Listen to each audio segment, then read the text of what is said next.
Hey guys, today I'll show you a science fiction thriller TV series named Haven Season 2. Spoilers ahead, watch out and take care.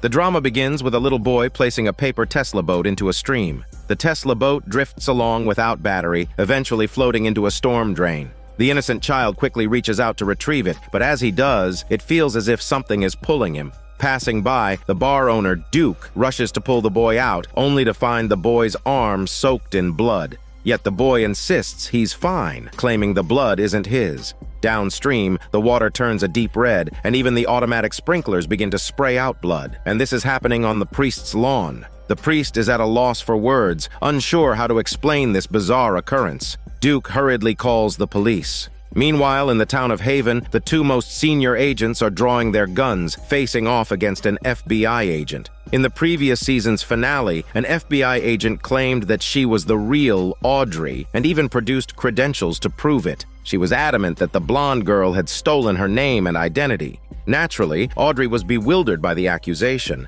Having worked alongside Audrey for so long, the town's police officer, Nathan, dismissed the brunette woman's wild claims. As tensions escalated, the FBI agent was forced to lower her gun first, leading Nathan to arrest her for impersonating Audrey. At that moment, frogs began to rain from the sky, a downpour of bullfrogs. After the rain ceased, Nathan speculated that a tornado might be responsible, but in the peaceful town of Haven, it's hard to believe this was just a natural disaster. Audrey began to suspect the brunette Audrey was behind this strange event. Moments earlier, the brunette Audrey had secretly called her superior at the FBI, a man who coincidentally shared the same name as Audrey's boss. As Audrey pondered this strange coincidence, a massive swarm of midges darkened the sky, followed by the sound of a car crash. It turned out that the swarm had caused a multi-car pileup. With several drivers seriously injured and trapped in their vehicles, Audrey set aside her personal grudge and unlocked the brunette Audrey's handcuffs so they could help rescue the injured drivers together. As the brunette Audrey hummed a tune while performing CPR on a patient, Audrey felt a moment of déjà vu, remembering she once had the same habit. Audrey then called her boss to ask if anyone had been impersonating her recently, but he denied it. She didn't have time to dwell on it, though, as all the drivers had been accounted for except one, the driver of a Plymouth. His car was stained with blood, indicating that he was seriously injured. The vehicle was filled with beer cans, suggesting that it might be a drunk driving case. Since Audrey and Nathan weren't answering their phones, Duke had also arrived at the accident site. He informed them that blood was flowing from the pipes and drains at the priest's house. Blood, frogs, and midges, these events bore a striking resemblance to the 10 plagues of Egypt mentioned in the Bible, where God unleashed 10 calamities upon the world as punishment. But so far, only Haven seemed to be affected. Before the words even finished leaving his mouth, a fire hydrant nearby began to shake violently. Soon, swarms of flies filled the air. This was the 4th plague from the Bible, the plague of flies. Faith isn't exactly Audrey or Nathan's area of expertise, so Nathan sought out the town's priest. The priest had been expecting them for some time. With 4 of the 10 plagues already fulfilled, the next ones to come were the plagues on livestock, boils, hail, locusts, darkness, and the death of the firstborn. The priest believed this was God's punishment on Haven, and that the only way to survive was to join his congregation and pray for divine forgiveness. But they hadn't done anything wrong. What was there to forgive? Nathan suspected the priest was using old superstitions to try and control the town. Meanwhile, Audrey had the brunette Audrey cuffed in the interrogation room. The brunette Audrey remained unfazed, occasionally throwing out a mocking remark. Even her temperament was eerily similar to Audrey's. Together, the two Audreys analyzed the pattern of the disasters. All 4 had occurred in a straight line, particularly the midges and flies, which seemed to be following something along the road. The Plymouth driver from the crash site was the only driver unaccounted for, suggesting that the flies and midges might be chasing him. As far-fetched as it sounded, this was Haven, where strange things were the norm. Believing it was better to be safe than sorry, the police tracked down the owner of the Plymouth. It turned out to be an elderly couple. The husband had lent the car to their son-in-law, Smith. Their daughter had just given birth to a son last week, but tragically passed away due to amniotic fluid embolism. Since then, Smith had taken to heavy drinking, and now he never drove without a drink. The couple's infant grandson was left in the care of his grandfather. Just then, Nathan received a call from a farmer reporting that large numbers of cattle and sheep were dying suddenly. This was the 5th plague, the plague on livestock, and it was rapidly spreading to nearby farms. Audrey began to suspect that Smith might be connected to all these events and issued a statewide alert for his arrest. Strangely enough, the disasters, which had been occurring in a straight line, suddenly stopped. The farms affected by the plague had formed a circle. The brunette Audrey suggested that perhaps the reason the disasters had stopped was because Smith had also stopped moving. At that moment, the police received a tip that Smith had been spotted at a nearby hardware store. The brunette Audrey proposed joining the apprehension team, arguing that she was both smart and capable. After some thought, Audrey decided to trust her this time. When they arrived at the hardware store, they realized the 6th plague had already begun, boils. The townspeople along Smith's path were mysteriously breaking out in blisters. The hardware store owner, clutching his wounds, told them that Smith had just attacked him and stolen a car, heading towards Duke's bar. The trio hurried to the bar, but as soon as they arrived, a massive hailstorm began, the 7th plague. Among the crowd, Audrey spotted Smith. Seeing her, Smith bolted, jumping into the stolen car and speeding away. His appearance only confirmed Audrey's suspicion. He was the source of all the disasters. The brunette Audrey, new to Haven, hadn't yet experienced the town's peculiarities. She couldn't believe that a human could control such supernatural phenomena. Audrey explained that many people in Haven were cursed, often unaware of their abilities until they suddenly manifested. Duke, who knew Smith well, mentioned that his wife's death had hit Smith hard, possibly triggering his superpowers. Duke then introduced a heavyset man who revealed that Smith had recently bought a gun from him, claiming he needed it to protect his son. Without wasting any time, the group hurried to Smith's house. Along the way, Nathan began talking seriously about what might happen if things went wrong, knowing that the 10th plague was the death of the firstborn. Every firstborn among people and livestock would perish, and since Nathan was an only child, he was particularly concerned. As they talked, darkness enveloped the entire town, indicating that the 9th plague had silently arrived. They found the priest already waiting with a group of followers outside Smith's home. The priest insisted on praying for Smith, urging him to seek God's forgiveness. Nathan had to intervene, worried that the situation could escalate dangerously. Upstairs, the two Audreys found Smith holding a gun in one hand and his son in the other. Smith never intended to harm anyone, but disaster seemed to follow him wherever he went. This made him realize that he might be the source of the 10 plagues. With the 10th plague looming, Smith contemplated using the gun on himself to save his son's life. Audrey urged him to stay calm, reminding him that he was just a man and that God had better things to do than send plagues specifically targeting him. Suddenly, a beam of light shone through. The plague of darkness had ended and the 10th plague had begun. The baby in Smith's arms started crying in pain, and the followers downstairs began collapsing one by one. Nathan was also among the fallen, his breathing becoming labored. Audrey asked Smith if anything unusual had happened that morning. Smith recalled that he had read from the book of Exodus at the church that morning. The passage he read detailed the 10 plagues. Being a devout man, he had read it with great focus and sincerity. Audrey realized that Smith was capable of manifesting what he read into reality. To reverse the effects, Audrey handed him a children's storybook and insisted he read it carefully. With his son suffering in his arms, Smith had no choice but to try. As he read, his son stopped crying, the fallen followers were miraculously revived, and with the baby's laughter, a cute rabbit appeared on the wall. The crisis was over, and everyone breathed a sigh of relief, everyone except the priest. He had hoped to recruit Nathan and Duke into his fold, but now all his hopes were dashed. With a bitter parting remark, he stormed off, leaving the case resolved. The scene shifts to an unexpected visitor arriving on Duke's fishing boat. Her name was Evie, and she was clearly an old acquaintance of Duke's. Duke wasn't particularly pleased to see her, but the woman was all smiles and charm. She wasted no time introducing herself to everyone, revealing that she wasn't just some persistent admirer, she was Duke's legal wife. Audrey and Nathan were stunned. It turned out that Duke had been avoiding his wife to keep her sexy body away from the dangers of Haven, but it seemed she hadn't taken his warnings to heart. After the turmoil of the previous events, the town elders decided to appoint Nathan as the interim sheriff. The old sheriff had passed away, and it was no use clinging to his remains. Nathan found a serene resting place, where his steadfast father would now be laid to rest. Finally, the two Audreys found some time to talk about their pasts. Audrey revealed that she was an orphan, having moved between 3 foster homes. She had a friend, and when her foster father tried to harm her friend, young Audrey had stabbed him with a pair of scissors. Both Audreys were shocked to realize that not only did they share the same name, but they also had identical experiences and memories. Initially, each thought the other was an imposter, but now it was clear that the truth was far more complicated than they had imagined. At that moment, the brunette Audrey's boss arrived in Haven. After some deliberation, she decided to conceal the blonde Audrey's existence from her superior. From this point on, the 2 Audreys would work together to uncover the mystery of their identities. The scene shifts to Nathan overseeing his sheriff father's funeral. After his father's death, Nathan naturally inherited the role of sheriff, continuing to protect the town's peace.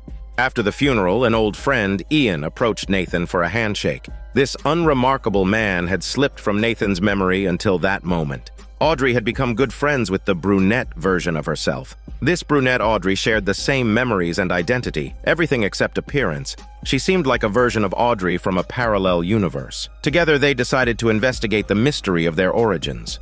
After returning from the funeral, Nathan noticed a cut on his palm, though he didn't remember how he got it. Normally, he wouldn't have felt it at all, since being numb to pain was his power. But when he wiped the wound with a tissue, the sudden sting took him by surprise. Nathan had regained feeling. Responding to a call, Nathan and Duke arrived at the convenience store. The 3 people in the store had all seen their worst fears. The shop owner saw a severely burned woman, the elderly woman saw her recently deceased husband, and Duke saw the tattooed giant. But a creepy young man with them saw nothing terrifying, just his girlfriend. When he noticed everyone else panicking, he thought they were all on drugs. Nathan excitedly told Duke about how he had suddenly regained sensation. Nathan's power was his lack of sensation. This power was considered curses unique to Haven, but it seemed like Nathan's curse had been lifted.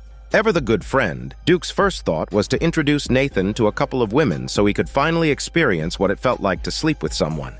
The shop owner had seen a bleeding woman, and the female customer had seen her husband in his grave. But there was no blood and no dirt anywhere. Perhaps it was all just a hallucination, but what could have caused this collective illusion? The brunette Audrey wondered if Haven was some kind of experimental site. How else could these strange events be explained? Not long after, another panic erupted at a local restaurant, with everyone fleeing in terror. In the crowd, the brunette Audrey saw a clown wielding an axe. She wanted to shoot the hideous figure, but blonde Audrey stopped her just in time. Upon closer inspection, the clown had transformed into a young, mysterious girl. Ignoring Audrey's protests, the woman left the scene. Several people had heart attacks from the shock, and even the brunette Audrey was shaken. The 2 Audreys shared the same memories, including a lifelong fear of clowns. Oddly enough, only the brunette Audrey saw the clown. Audrey had only ever seen the mysterious girl. It seemed this girl had the ability to trigger people's deepest fears, transforming into whatever terrified them most. However, her power had no effect on Audrey. Meanwhile, Ian approached Duke with a large sum of money, asking for help to smuggle him into Canada. Duke was reluctant because Ian was a chronic underachiever, always looked down upon wherever he went. The brunette Audrey interrupted their transaction, informing Duke that the tattooed man he had seen earlier didn't exist. It was just a hallucination. This was a huge relief for Duke, and he finally felt at ease. She also took the opportunity to warn Duke against continuing his smuggling operations, reminding him that the Coast Guard wasn't to be underestimated. Audrey had sketched a drawing of the mysterious girl from memory, but no one recognized her. No one had ever seen her true face. Earlier, they had encountered the creepy young man at the convenience store who, like Audrey, hadn't seen anything that frightened him. He mentioned he was at the store looking for his girlfriend. It turned out the man's girlfriend was named Clerk, and she worked at the convenience store. He had been visiting her at work for some time, and nothing unusual had ever happened before. Audrey and Nathan hurried to Clerk's place. As they drove, Nathan was playfully touching a rose with his lips, savoring the soft sensation, something he had never felt before. Though Audrey was right beside him, all he could kiss was the rose. Such a bittersweet moment. Meanwhile, the man found Clerk. He couldn't understand why his girlfriend had suddenly left without a word, or why she was now wearing large sunglasses. As soon as they met, Clerk broke up with him without a reason. Unable to accept this, the man forced his way into her house and a chicken scream rang out from inside. When the police arrived, they found the front door wide open and the hallway covered in blood. The man was sitting alone on the couch, holding a knife. He claimed the blood wasn't his, but a burglar's. He recalled that as soon as he entered the house, he saw a burglar standing there, so he grabbed a knife and stabbed the intruder. Because he had been harmed by a burglar as a child, burglars were his deepest fear. Audrey couldn't bring herself to tell him the truth. There had been no burglar. The person he stabbed was his girlfriend. After her father's sudden death from illness, Clark had withdrawn and avoided her boyfriend. Looking back, it seemed her father's death had triggered Clark's power. Wounded, Clark had hidden in a neighbor's house, apologizing as she washed her wounds. In Audrey's eyes, Clark appeared as a quiet, gentle girl. But what Nathan saw was different, though it was unclear what had terrified him so much. Clark's ability didn't affect Audrey, so she explained that she had been an ordinary girl until her father died. Afterward, when neighbors brought her supplies, they suddenly fled as if they had seen a ghost. During that time, Clark hid herself away until someone suddenly appeared and cut her with a knife. Strangely, after that attack, everything returned to normal, and Clark once again became the quiet girl everyone knew. Life had been relatively peaceful until that morning when she went to work at the convenience store and scared everyone. No matter what form she took, Brian had always stood by her. As long as no one looked directly into her eyes, everything would be fine. She could just wear sunglasses from now on. Audrey and Nathan reviewed the timeline. A few weeks ago, after Clark was attacked by a creepy person, her power disappeared. Then, earlier that morning, Nathan saw a cut on his palm that he hadn't noticed, followed by the sudden loss of his power. Clark's power had returned, raising the possibility that the attacker could steal powers through contact with blood. But the reason for why the man would want to steal Nathan's power remained unknown. Late at night, a shadowy figure slipped through a narrow chimney into the museum. Upon closer inspection, it was Ian, the man everyone underestimated. With a wicked grin, Ian smashed open a display case with his bare hands. Shortly after, Audrey and Nathan arrived at the museum. The chimney was so narrow that crawling through it would have been painful unless the intruder couldn't feel pain and had a powerful healing ability. This explained why Ian had stolen Nathan's power. Ian hadn't taken anything except an 18th century puzzle stone slab, a seemingly worthless item.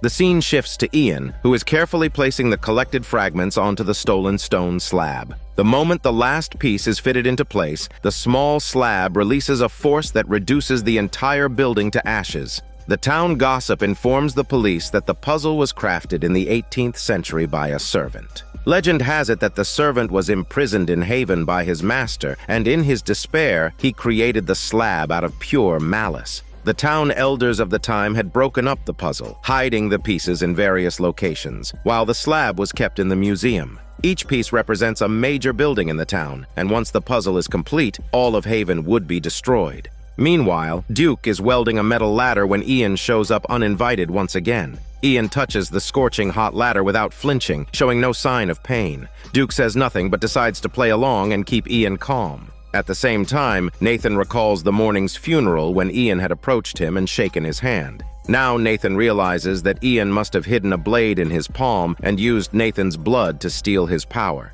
Duke rushes to the police station, telling Nathan that Ian plans to smuggle himself into Canada and is currently waiting on Duke's boat. He also mentions that Ian was carrying a bag, which might contain the puzzle pieces. But when they arrive at the boat, they find that Ian has already taken Clark and her boyfriend hostage. Earlier, the boyfriend had overheard the police's conversation and brought Clark to Ian, hoping he could take away her power. Instead, both ended up as hostages, proving once again that their good intentions only made things worse.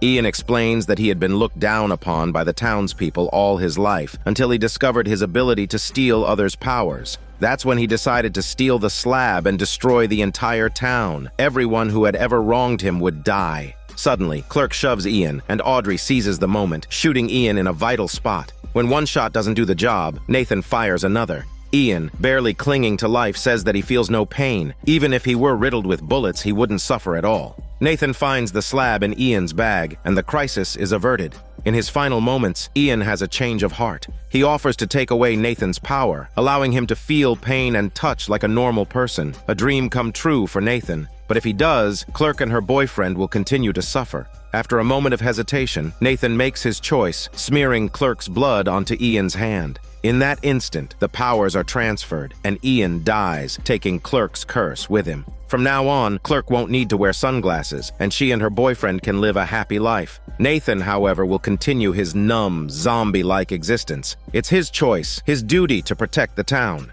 With the case closed, Audrey and the brunette Audrey continue their efforts to uncover the truth about their origins. They visit their boss's residence, only to find that he has already left town. All that remains is a novel, which happens to be both Audrey's favorite book and a clue left behind by their former boss. As the Dave brothers piece together the puzzle, they reminisce about Ian. They had watched him grow up. What kind of torment had that once kind and innocent boy endured to make him want to destroy his hometown? In his final moments, Ian rediscovered his conscience. Although he gave up his chance to become a normal person, Nathan has no regrets. Even though he can't feel anything, he can still sense Audrey's touch. She is his everything, and that's enough. The scene shifts to a captain cursing as his old fishing boat fails to start again. As if hearing his words, the boat suddenly starts on its own, and the overhead fishing net moves before dropping heavily onto the captain's bald head. Audrey and Nathan arrive at the dock. The dock's owner accused the injured captain of messing with the boat and causing the malfunction.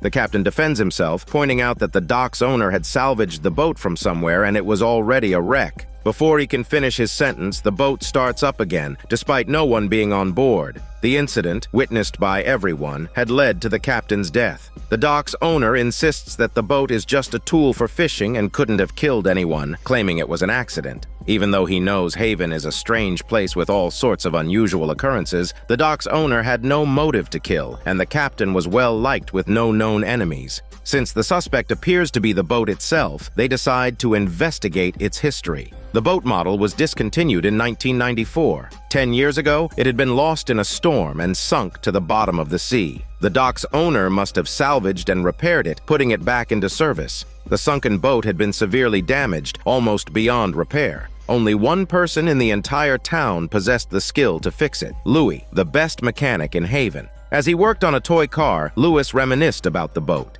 He recalled that when the boat was salvaged, it still had the bodies of several crew members on board. As they talked, Louis's wife brought in a rice cooker, which was his lunch. Even after all these years, and despite having no children, the couple was still as loving as ever. Just then, another strange incident occurred at the dock. A crane suddenly went out of control and smashed a car, but there was no one operating the crane. The car owner was the president of the workers' union and had never worked on a ship. If the ghost of the ship was responsible, why would it want to kill him? The dock owner was also at the scene during both attacks. Many people in this town had developed powers overnight, so perhaps the dock's owner had unknowingly gained the ability to control machinery. But he kept insisting that the malfunctioning machines had nothing to do with him. The more he explained, the more agitated he became. Suddenly, the forklift behind him sprang to life, driving straight toward him. The dock's owner tried to retreat, but the machinery caught him and strangled him to death. The fact that the machines killed the dock's owner meant he wasn't the one controlling them. It seemed as though the machines were working together, as if they had developed their own consciousness. Soon, other machines in the town also went haywire. Earlier, Louis's wife, who ran a hockey rink, experienced something similar when the ice machines went berserk, shooting pucks all over the place. Luckily, the rink was out of season, or it could have been fatal. It wasn't just the machines. Even the piano upstairs started playing on its own, as if possessed. This had been going on for a week. Strangely, when Audrey sat down, the piano stopped playing. Her ability to neutralize the town's anomalies was one of her innate gifts. Audrey had never played the piano before, yet as she claimed she didn't know how to play, she began playing beautifully. Nathan was puzzled, wondering if she was just being modest. Maybe it wasn't Audrey playing, but Lucy inside her. Mrs. Louis mentioned that her husband had always been the one repairing her machines. Back when he was courting her, he had fixed everything in the rink, and later her hormones. This revelation struck Audrey and Nathan like a bolt of lightning. All the malfunctioning machines had one thing in common. They had all been repaired by Louis, suggesting that Louis was the one with the power to control machines. If that were true, they were in big trouble because Louis had fixed nearly everything in town. Audrey and Nathan headed to Louis's workshop. Louis wasn't there, and as soon as they entered, the door slammed shut behind them with a bang. The machines in the warehouse began to hum and whir, their rhythmic clanking sounding almost like they were communicating, plotting how to tear the two apart. A sharp lawnmower made its way toward them, followed by a cutting machine and a nail gun that fired relentlessly at the fleeing pair. The nails punctured an acetylene tank, and the resulting flames threatened to blow up the entire warehouse. With no other choice, they grabbed an iron plate for cover and dashed through the hail of nails, escaping just before the explosion. Finally, the killing machines calmed down. Nathan, who had shielded Audrey during the escape, was seriously injured, but his lack of pain sensation meant he didn't feel it. The nails embedded in him even helped to slow the bleeding. Meanwhile, Lewis was at home repairing a toaster when the microwave suddenly went haywire, launching his car keys into the garbage disposal. Lewis reached in to retrieve them, but realized how dangerous it was. One wrong move, and his fingers would be gone. Then the TV, massage chair, and other appliances began acting up, as if they had come to life. Louis was terrified and tiptoed to the door, but the toy car he had fixed earlier had other ideas. With a loud rev, it slammed the door shut. However, it seemed these machines meant no harm to him. They simply wanted to keep him from leaving.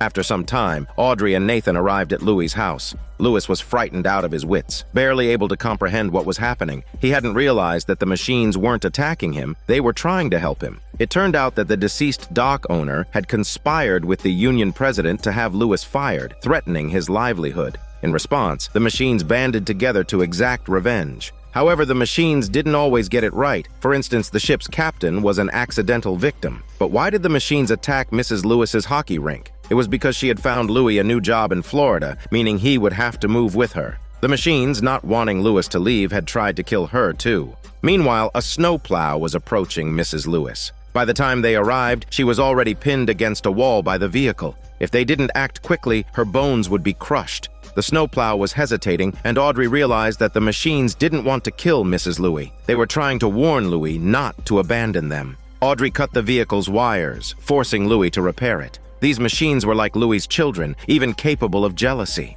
Nathan escorted Mrs. Louis away from the scene since the machines had developed a deadly intent toward her. The two had to be separated for their safety. Poor Louis would now have to live alone, with only the machines for company. Mrs. Louis prepared one last meal for him before leaving town. From the other side of the workshop, she listened to the sounds of her husband working. The two Audreys, though they look different, share the same name, identity, and even memories. While investigating the mystery of their origins, they found a novel in their missing boss's residence. The boss had marked a specific coordinate in the book, pointing to a small island 10 miles away, a place with no easy access or communication. Since the blonde Audrey was busy with the case, the brunette Audrey decided to go alone. Meanwhile, Duke's mysterious wife had also arrived in Haven. Duke was avoiding her, and while he had seen plenty of unfamiliar faces, dealing with an unfamiliar spouse was a first. The brunette Audrey found Duke and asked for a ride to the island. To get there, they needed Duke's boat. However, Duke knew that sailing alone with another woman would likely upset his wife, so he made up an excuse to calm her down. New to Haven, the brunette Audrey wasn't familiar with the local customs. After all the strange events she had witnessed, Duke seemed like the most normal person in town. Duke chuckled. Brunette Audrey and blonde Audrey shared the same memories and identity, and neither knew who was real or who was fake. The two soon arrived at the island, covered in dense forest. As they walked, they got separated. Suddenly, the device in brunette Audrey's hand began to beep. She looked up and saw an old, dilapidated cabin ahead. She approached it and opened the creaking wooden door. Some time passed before Duke found her in the woods. She seemed deeply shaken, unable to distinguish friend from foe, and even pointed a gun at Duke. He asked her what had happened and suggested they return home. But brunette Audrey had lost her memory. She couldn't remember anything, not even how to use the gun she was holding, even as an FBI agent. Duke brought her back to town, unsure of what she had experienced. When the two Audreys came face to face again, they tried to piece together her memories, but she couldn't even recall her own name. The blonde Audrey told her name is also Audrey, and she's a kind and honest FBI agent. Audrey then brought in the brunette Audrey's boyfriend, who was also a Haven native. The brunette Audrey had forgotten everyone except her boyfriend. Being an orphan with no family ties, she saw this as an opportunity to start over with her boyfriend. From then on, there would only be one Audrey in town. To uncover the mystery behind her memory loss, Audrey and Nathan visited the island and the forest. Once again, their device began to beep. Audrey looked up and saw a large clearing where there had once been a small house. The house was gone, along with the secrets behind brunette Audrey's amnesia. The scene shifts to Town Haven's annual baseball game, a major event that almost every resident participated in. Midway through the game, the overhead lights suddenly started acting up. Audrey felt a surge of electricity pass through her sexy body. Immediately after, a massive amount of electricity surged across the field, forming what looked like a giant electric net descending from the sky. The residents had to evacuate the area quickly. In the crowd, a small boy stood frozen in fear, seemingly paralyzed by the chaos. In a split second, Audrey dove to save the boy, while the electrical surge sent the boy's coach flying to the ground like a Barbie toy. After the electric incident, the electrician checked the circuit box, reporting that the massive electrical surge had overloaded the system, causing the lights to explode. The excess charge then surged across the field, leaving the coach incapacitated. But the question remained: what caused such a powerful surge? In Haven, science alone couldn't explain everything. You had to use your imagination. After all, the town was full of people with strange abilities. A young nurse was tending to the coach's injuries. He was lucky to have survived the shock. It seemed he had used up all his luck at that moment. The game had been between the coach's team and the mayor's son's team. During the match, the mayor's son had accused a player of foul play, forcing the coach to bench his favorite player amid boos from the crowd. The coach had been both angry and embarrassed. As if on cue, the mayor arrived at the hospital to visit the coach. The mayor was a well-respected figure, admired and even feared by many. Nathan idolized him. The mayor asked Nathan to announce at the upcoming press conference that the incident was just an accident. Audrey, of course, disagreed. It was obvious to her that such a large electrical discharge wasn't just a fluke. Someone had to be behind it. But Nathan, blinded by his admiration for the mayor, agreed without a second thought. Audrey began to wonder if the mayor had some kind of hold over the townspeople. The mayor attended the press conference, but as soon as he began to speak, he was electrocuted in front of everyone. His son, Chris, witnessed the horrifying scene, shocked and speechless with grief. The townspeople rallied around Chris, offering him comfort. Nathan confided in Audrey that after divorcing his first wife, the mayor had married a supermodel. Since then, Chris's relationship with his father had deteriorated. If the mayor died, Chris would inherit his estate. Though Chris was difficult to get along with, Nathan doubted he would be so unaffected by his father's death. Audrey's suspicions, however, offended Nathan. When he approached Chris to apologize, he was inexplicably shocked by a jolt of electricity. Chris was holding an underwater electric sensor. Marine biology was his passion. Chris had been present at both electrical incidents and had a motive, making it hard for Audrey to believe in his innocence. While the entire town seemed to idolize the mayor and his son, Audrey remained suspicious, which only piqued Chris's interest. Nathan discovered that before the mayor's death, he had secretly purchased 8 cell phones, likely to keep his communications off the record. At the mayor's residence, Chris and his stepmother held a small funeral. Despite her age, the stepmother maintained an air of elegance. Duke and his estranged wife also attended. Duke had been living in fear ever since a woman predicted that he would be killed by a man with a circular tattoo. Hoping to learn more about the tattoo, he discreetly questioned the town's elders, but his efforts yielded nothing. While everyone was preoccupied, Audrey sneaked into the mayor's study, where she found a long burn mark on the electrical outlet. The only people with access to the study were those close to the mayor, his wife, son, or perhaps a mistress. Even in this solemn setting, Chris couldn't resist flirting with Audrey. The moment he approached her, Audrey felt a surge of electricity pass through her. Chris reached for a bottle of wine, only to be electrocuted and knocked out. Soon, others in the room started getting shocked, including Duke's wife. Since Chris couldn't have electrocuted himself, he was ruled out as a suspect. Fortunately, everyone only suffered minor injuries. The mayor's wife was quickly discharged from the hospital as she rarely visited the study, ruling her out as well. This left the possibility that the culprit had been close to them for some time. Notably, this was the mayor's second wife. He had a reputation as a womanizer, and she openly admitted to having been the other woman before marrying him. Despite his flaws, the mayor had a way of captivating people, earning their admiration. Only his son saw through his father's facade. In the hospital, the nurse came in to take Chris's blood pressure. Like everyone else, she was overly attentive to him. The pressure monitor began to tighten uncomfortably around Chris's arm, and the machine wouldn't stop or turn off. Panicked, the nurse abandoned Chris and fled the room. It turned out that the nurse was the one responsible for the strange occurrences, though she seemed unaware of her abilities. Audrey offered to help her, but the frightened nurse accidentally activated an electric barrier that sent both Audrey and Nathan flying like frisbees. This triggered a power outage throughout the hospital, frying several ventilators in the process.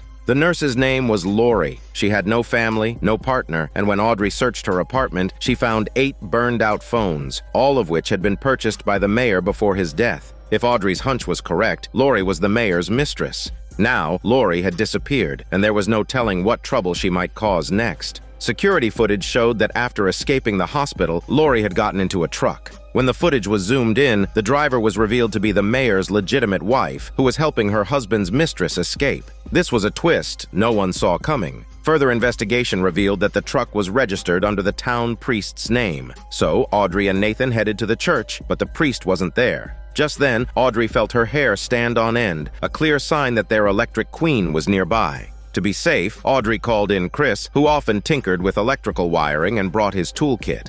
In the church basement, an eerie glow emanated from the room. Inside, the mayor's wife was having a face-to-face conversation with Lori, who was unaware of the extent of her power and hadn't intended to kill anyone. However, she couldn't control her emotions, which caused dangerous surges of electricity to form a lethal barrier around her. Her body had stored too much energy, and if it wasn't released soon, it could blow up the entire church. Lori was deeply in love with Chris's father, so Chris tried to calm her down by talking about his father's younger days, hoping to stabilize her emotions. Meanwhile, Nathan was outside setting up cables, connecting them to the lightning rod. He quietly maneuvered behind Lori and began to drain the electricity from her body. Lori's emotions finally settled. She then confessed that not long ago she and the mayor had been having an affair at his home when his wife unexpectedly returned. Lori panicked, overwhelmed with shame and fear, which caused the outlet to burn and triggered her latent abilities. It was this intense emotional turmoil that unleashed her power. Lori, feeling remorseful, sincerely apologized to the mayor's wife, admitting that she had accidentally killed him. But Audrey wasn't convinced. The mayor had been electrocuted by the microphone during his speech, yet Lori couldn't control her powers precisely enough to channel such a strong current into a single microphone. Evidence suggested that someone had tampered with the microphone's grounding wire. This was no accident, but murder. The only person with a motive to kill the mayor was his wife. She had pretended to help Lori, but in reality, she was manipulating her, trying to brainwash Lori into taking the blame. The plan was to bring Lori to the church and pressure her into committing suicide out of guilt, ensuring that no one would ever uncover the wife's scheme. Afterward, the wife would live comfortably off the mayor's insurance money. When Lori realized the truth, she snapped. She confronted the wife, asking how she could be so cruel and that she was the other woman once too. Then, a massive charge of electricity surged through the church, but thanks to the lightning rod, the energy was safely grounded. The crisis was averted. Lori was taken to the hospital, but with powers like hers, it was unlikely anyone would dare get close to her again. The church was the priest's domain, and he had been harboring the mayor's wife. Nathan warned the priest not to cross him again or involve himself in any more of these chaotic situations. If he did, Nathan wouldn't let him off so easily. In just 3 days, Chris had experienced a roller coaster of events: his father's death, his stepmother's arrest, and his father's mistress being hospitalized. Yet he still found time to ask Audrey out for a drink. Maybe Chris wasn't so bad after all. Meanwhile, Duke received a map from the brunette Audrey, and now he was using it to search for the secret of the tattoo. While exploring, he accidentally fell into a pit and looked up to see his estranged wife, Evie. She assumed Duke had found a treasure map and was secretly planning to get rich without her. With their cover blown, the two decided to continue their adventure together. Duke dug through the pit until his shovel hit something solid. He uncovered a box, but it was empty, except for a wooden plaque with the words Rasmussen House carved into it. Thinking that this place might hold the secret to the tattoo, Duke and Evie headed to the address on the plaque. The location turned out to be an old winery, now abandoned. In the dimly lit cellar, Duke shared some of the town's history with Evie. Old houses like this one often held surprises. They noticed an arrow carved into the floor, pointing toward an empty wall. Duke broke through the wall and found a hidden compartment with a dusty box inside, but the box was empty. No tattoo secrets, no solution to Duke's predicament. The box was engraved with a Latin phrase meaning love conquers all. But this was no time for romance.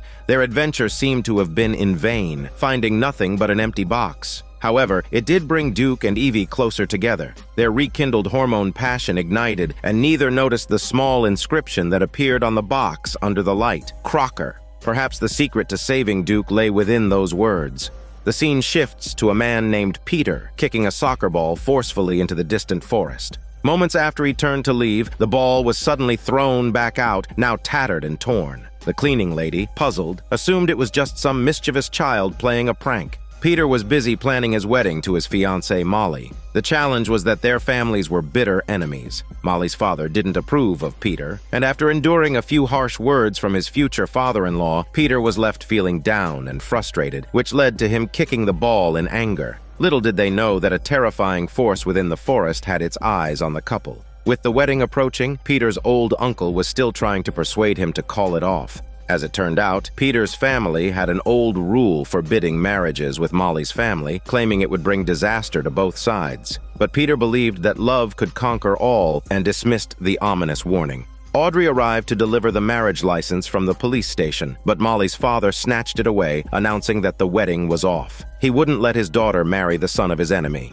Not wanting to get involved in the family feud, Audrey was about to leave when suddenly a chicken scream came from behind her. Kicking open the door, Audrey found the bathroom in disarray with shattered glass everywhere and diabetic blood splattered across the window. Molly's once overbearing father was nowhere to be seen. Audrey realized a crime had just taken place. She wanted to call for backup, but there was no signal deep in the mountains. Someone had cut the phone lines in advance. A long drag mark on the floor led through the fence and into the forest. Following the trail deep into the forest, Audrey found the ground covered in wet, slimy moss, the silence broken only by her footsteps. Chris soon arrived. They found Molly's father's glasses nearby, coated in a viscous substance that resembled stomach acid. Suddenly, a noise startled them, putting them on high alert. Sensing danger, they knew it was best to leave quickly. Had they looked up, they would have seen the body hanging in the trees, wrapped in thick vines and covered in the same slimy substance. Molly's aunt was a wealthy and prominent figure in Haven. Duke and his wife Evie arrived uninvited, bringing the empty box they had dug up previously, hoping the aunt could help identify it. The aunt recognized the craftsmanship and knew the antique box was valuable, though she couldn't discern anything particularly special about it. Audrey and Chris returned to the estate. The peculiar energy of Haven had given many residents strange abilities, and Chris was no exception. His power was that anyone who made eye contact with him couldn't help but like him, which was why he often covered his eyes to avoid the bride-to-be, Molly, falling for him. Before Molly's father's disappearance, he had had a heated argument with Peter. Molly, unaware of her father's fate, curiously asked Peter what the argument was about. Chris suddenly looked up, locking eyes with the couple. In that instant, both Peter and Molly fell for Chris. Audrey had to get rid of this nuisance and continue her inquiry into the family's history. Molly shared that she had heard from her father that her aunt inherited the land when she was very young, and Peter's family had tried to claim a share, sparking the long-standing feud. Peter's old uncle revealed a scar on his arm, recounting how Molly's father and uncles had nearly killed him when he was younger. Just as Audrey pressed for more details about the family's deep-seated hatred, Molly's scream echoed from outside. Someone had dumped her father's body outside the estate. His corpse was tangled in vines, his thigh torn off and discarded nearby. Audrey noticed that the wounds on the father's body matched the scars on Peter's uncle's arm. What kind of creature was lurking in the woods, targeting both families? With the father dead, the wedding was definitely off and a wedge was driven between the young couple. Molly accused Peter of killing her father because he disapproved of the marriage, suspecting Peter wanted her inheritance. Peter insisted that even without her father's death, Molly would have married him anyway, so what would be the point of committing such a crime? As the argument escalated, the ground began to tremble violently. A terrified waitress tore off her apron and fled, unwilling to stay a moment longer. Suddenly, thick vines wrapped around her stinky feet, dragging her sexy body into the depths of the forest. Finally, the group saw the monster, a mass of vines surrounding the estate.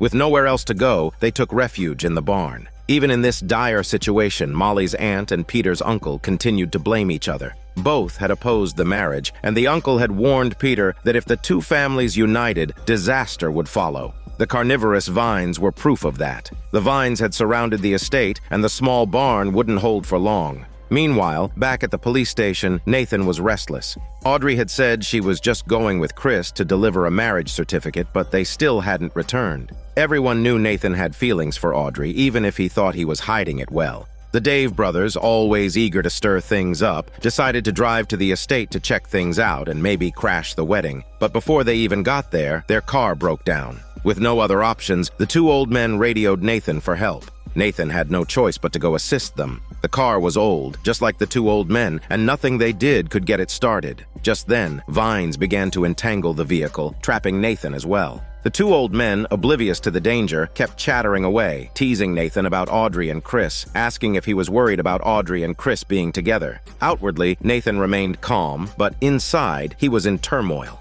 Meanwhile, back at the barn, Audrey and the others were desperate. The structure was about to collapse, and Chris was frantically searching for weed killer. But Audrey knew this wasn't just about the vines. The problem lay with the people. Someone was unknowingly controlling these plants. According to the inside information Duke had gathered, although the land and wealth were under the aunt's name, the real financial power was held by Molly's father. With him gone, Molly's aunt could regain control, which increased her suspicion as a potential murderer. The aunt scoffed at the idea, calling it absurd. If she were the one controlling the vines, why would she endanger herself? She then accused Peter's uncle of being the killer, reminding everyone that decades ago he had summoned vines that killed her youngest brother. As the argument escalated, the vines began to infiltrate the barn. Audrey urged everyone to stay calm and not move. A few minutes later, the vines retreated from the barn. It became clear that these vines fed off the hatred between the two families, growing stronger with every argument. To stop the vines, the families would need to let go of their centuries-old feud, which was easier said than done. Years ago, when the aunt and Peter's uncle were high school sweethearts, her brothers fiercely opposed their relationship. The aunt had inherited the family's wealth, which her brothers controlled. Her marriage would mean losing their grip on her assets. So they deceived her, telling her that Peter's uncle was unfaithful. The uncle went to the forest, planning to elope, but instead of his beloved, he was met by her brothers. A fight broke out, and the family's hatred summoned the vines. The vines killed the aunt's youngest brother, and the uncle was badly injured trying to save him. The surviving brother, Molly's father, returned home and lied to the aunt, saying the uncle had killed their brother. This deceit led to decades of mutual hatred. Both the aunt and the uncle remained unmarried, their love lost to the feud. But perhaps now there was a chance to make things right. Just then, there was a knock at the barn door. It was Nathan, who had braved the dangerous forest with nothing but a torch to guide him. However, his arrival was somewhat unnecessary, as the group had already figured out how to resolve the conflict. Love had softened the angry and emboldened the timid. The aunt and the uncle, hand in hand, led the group out, followed by Molly and Peter, then Duke and Evie, and finally Audrey and Chris. Nathan, who should have been by Audrey's side, was left behind. He couldn't help but regret that if he had been braver and more proactive, maybe things would have turned out differently. On another note, Evie wanted Duke to leave town with her, but Duke said he couldn't. His father's dying request had been for Duke to stay in Haven, though he had no idea why. He needed to figure it out before he could leave. Evie seemed disappointed, but quickly turned around and made a mysterious phone call. In Haven, everyone had their secrets, and Duke's wife was no exception. As for Audrey, she found Chris's persistence charming. He brought her flowers, which she promptly threw into the river, saying they needed water to stay fresh. Chris found himself drawn to Audrey because she was immune to his powers. He kept trying, and after numerous attempts, Audrey gave in and they ended up performing a hormone yoga session in bed together, an unexpected turn of events. This love triangle was a mess, and it seemed that Chris was not the right match for Audrey. Just like Duke's unpopular wife, his time on the show was limited. The scene shifts to Audrey's new sex partner, Chris, having given her a good morning kiss. Audrey glanced at the clock. It's 7:34 a.m. Downstairs, Duke was updating the Tuesday menu. Before he could react, Audrey had grabbed Chris and they were out the door in a rush. She even forgot that today was rent day. Audrey brought Chris to a local school, where children on bicycles zoomed by, ignoring traffic rules. Nearby, a couple was arguing in a gray minivan. Audrey led Chris to a classroom where she was scheduled to teach a safety lesson to the kids. Chris sat in the back, admiring his girlfriend as she spoke. As the town's only marine biologist, Chris was supposed to be in London, securing funding for a new research project, but he had stayed in Haven for Audrey. Just then, Audrey received a message from Nathan. There had been a car accident nearby. The victim was a child wearing dark green sneakers. Audrey rushed to the scene, feeling dizzy at the sight of the shattered body. Suddenly, Audrey found herself back at Tuesday morning. She glanced at the clock, 7:34 a.m. She gasped, wondering if it had all been just a nightmare, but the dream had felt too real. She went downstairs, where Duke was once again updating the Tuesday menu. Remembering it was rent day, Audrey handed Duke a check, though he seemed more interested in Chris, who was sitting nearby. Chris's ability to make anyone who met his gaze instantly like him was undeniable. Audrey and Chris headed to the school, encountering the same reckless boy on his bike. After scolding him for ignoring traffic rules, Audrey continued with her safety lesson for the kids. Everything was happening exactly as it had before. Panicked, she sought out Nathan, the only person she knew would believe her. If what happened before wasn't just a dream, then a child would be killed in a car accident at noon. Unfortunately, she hadn't seen the child's face last time, only his green sneakers. Haven was a strange place, and it seemed like someone's newfound power had trapped them in a time loop.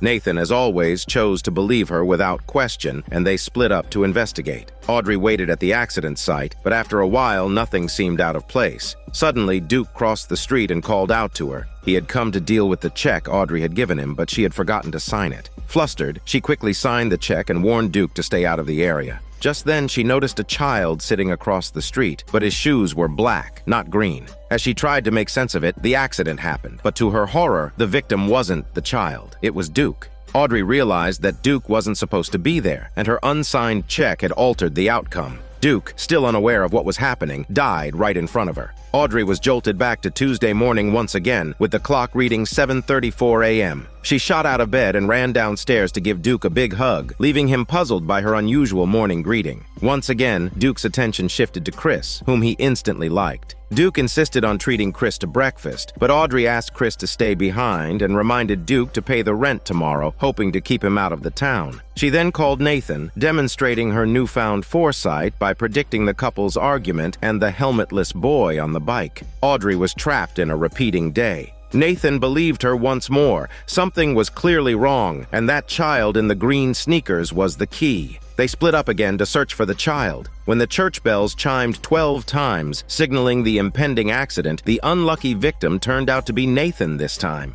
A splintered wooden post impaled him through the abdomen. He felt no pain, but he could still feel Audrey's touch. After telling her this, Nathan died. As expected, Audrey was once again brought back to Tuesday morning. This time, she felt a sharp pain in her left hand. She had been injured by the wooden post in the previous loop. Everything had reset except for her wound, which hadn't healed. This meant that if she died, everyone would be trapped in this day forever, with no way out. Audrey hurriedly pulled Chris downstairs. After explaining all the precautions, she entrusted Chris to Duke's care. Then, she rushed to the police station, relieved to see Nathan unharmed. This was the third time she had explained the situation to him, and as always, Nathan believed her without question. This time, they devised a detailed plan. They alerted all the schools to look for a child wearing green sneakers, and Nathan set up roadblocks to stop every beige car that passed through. Despite these precautions, Audrey couldn't shake her anxiety. Each time she tried to prevent the accident, something changed, leading to different people being harmed. It was like the butterfly effect, and she was the moth flapping its wings, causing unintended consequences. Nathan stayed at the police station, and the accident site was secured. Surely nothing could go wrong now. But just then, Duke called. Chris had left without anyone noticing. It turned out Chris was worried about Audrey's injury and had gone out to buy bandages and alcohol. Without time to explain, Audrey told Chris to return home immediately, insisting he shouldn't be out there. Though annoyed, Chris agreed and started heading back. The church bells chimed 12 times. Across the street stood a strange man, repeatedly adjusting his jacket and muttering numbers under his breath. Audrey thought he might be mentally unstable. She helped him cross the street, glancing at her phone. It was past noon and nothing had happened. Suddenly, a car came speeding by, this time hitting Chris. Audrey was devastated and puzzled. At that moment, the man said it's his fault. If it weren't for him, she wouldn't have crossed the street. Audrey suddenly realized that this man was the same one she had seen arguing with his wife in the car during the previous loops. Every time something changed, this man was still there. He was the bug causing the endless loop. Audrey found herself once again back at Tuesday morning. She hugged Chris, relieved to have him back, but there was no time to waste. She told him that he and Duke must stay indoors all day and not set foot outside. Audrey then headed to the town center and found the man sitting alone in his car. His name was Anson, and today was his daughter's birthday, but he hadn't had time to get her a gift. As they talked, Anson kept fiddling with his tie. He had severe OCD, compulsively repeating the same actions. Just then, his ex-wife arrived. She explained that Anson's condition had worsened, and she was in the midst of a custody battle to secure their 8-year-old daughter's safety. At that moment, the boy on the bike rode past, and Audrey reminded him to wear his helmet. Meanwhile, Anson took the opportunity to slip away. It wasn't long before the police tracked Anson's credit card to a nearby sports store where he had bought his daughter a pair of green sneakers. Now it all made sense. The sneakers were a birthday gift. But Anson's OCD prevented him from crossing the street, so his daughter had run across to meet him. She got the sneakers but was struck by a speeding car on her way back. Anson watched in horror as his beloved daughter died in front of him. His obsession had trapped the entire town in a time loop, replaying the tragic event over and over. With only an hour left until noon, they had to stop the tragedy. Anson was already standing on the opposite side of the road, compulsively adjusting his tie. Audrey helped him cross the street and got him into a police car, where she explained everything. It was an outlandish story, and Anson didn't believe it at first, but he couldn't risk his daughter's life. To convince him, Audrey predicted the outcome of an upcoming sports game and turned on the radio, which confirmed her prediction. Now, Anson had no choice but to believe her. He handed the sneakers to Audrey, asking her to give them to his daughter so she wouldn't have to cross the street, preventing the tragedy. Meanwhile, Anson's daughter was happily enjoying an ice cream with her mother. Audrey delivered the gift, and the little girl was overjoyed. Audrey called Anson, who was nervously fiddling with the radio, his OCD making it hard for him to pick up the phone. When he finally did, he was relieved to hear how much his daughter loved the gift.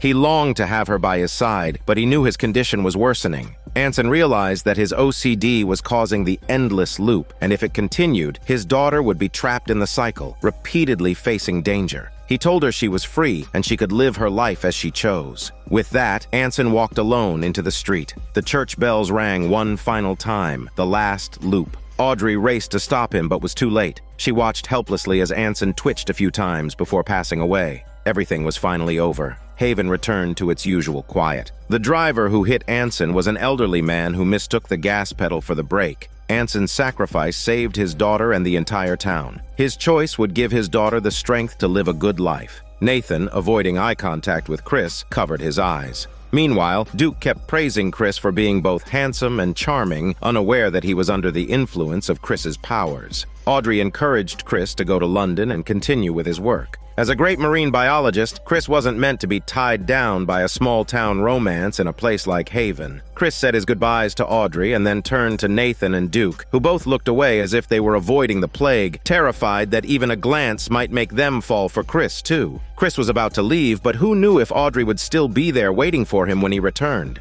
The scene shifts to a group of boys standing by the cold sea chanting in unison. When the yacht they finished, they tied up one of the boys by his feet and pushed him into the water. He struggled desperately, flailing for a moment before sinking beneath the surface. Not long after, a man approached the group, calling them inside for dinner. He cast a cold glance at the submerged boy, his eyes devoid of any emotion. The next morning, a fresh corpse washed ashore. The deceased was the same man who had coldly watched the boy drown the night before. On his arm was a circular tattoo, the very symbol Duke feared most. The body had no wallet, no ID, only a set of keys, a photo of him and his wife, and a handwritten note, now blurred from water damage. But from its contents, it looked like a suicide note. Hearing about the strange tattoo on the victim's arm, Duke rushed to the police station early in the morning. He remembered the prophecy that he would be killed by someone with that exact tattoo, but after staring at the body for a long time, Duke realized he didn't recognize the man. Further investigation revealed that the woman in the photograph was named Mary, a church volunteer who was close to the town's priest. The deceased was her estranged husband, Reese. Despite their separation, Reese had always faithfully paid child support, proving himself a responsible father. Mary explained that Reese belonged to the mysterious Glendower family, and the tattoo on his arm was their family emblem.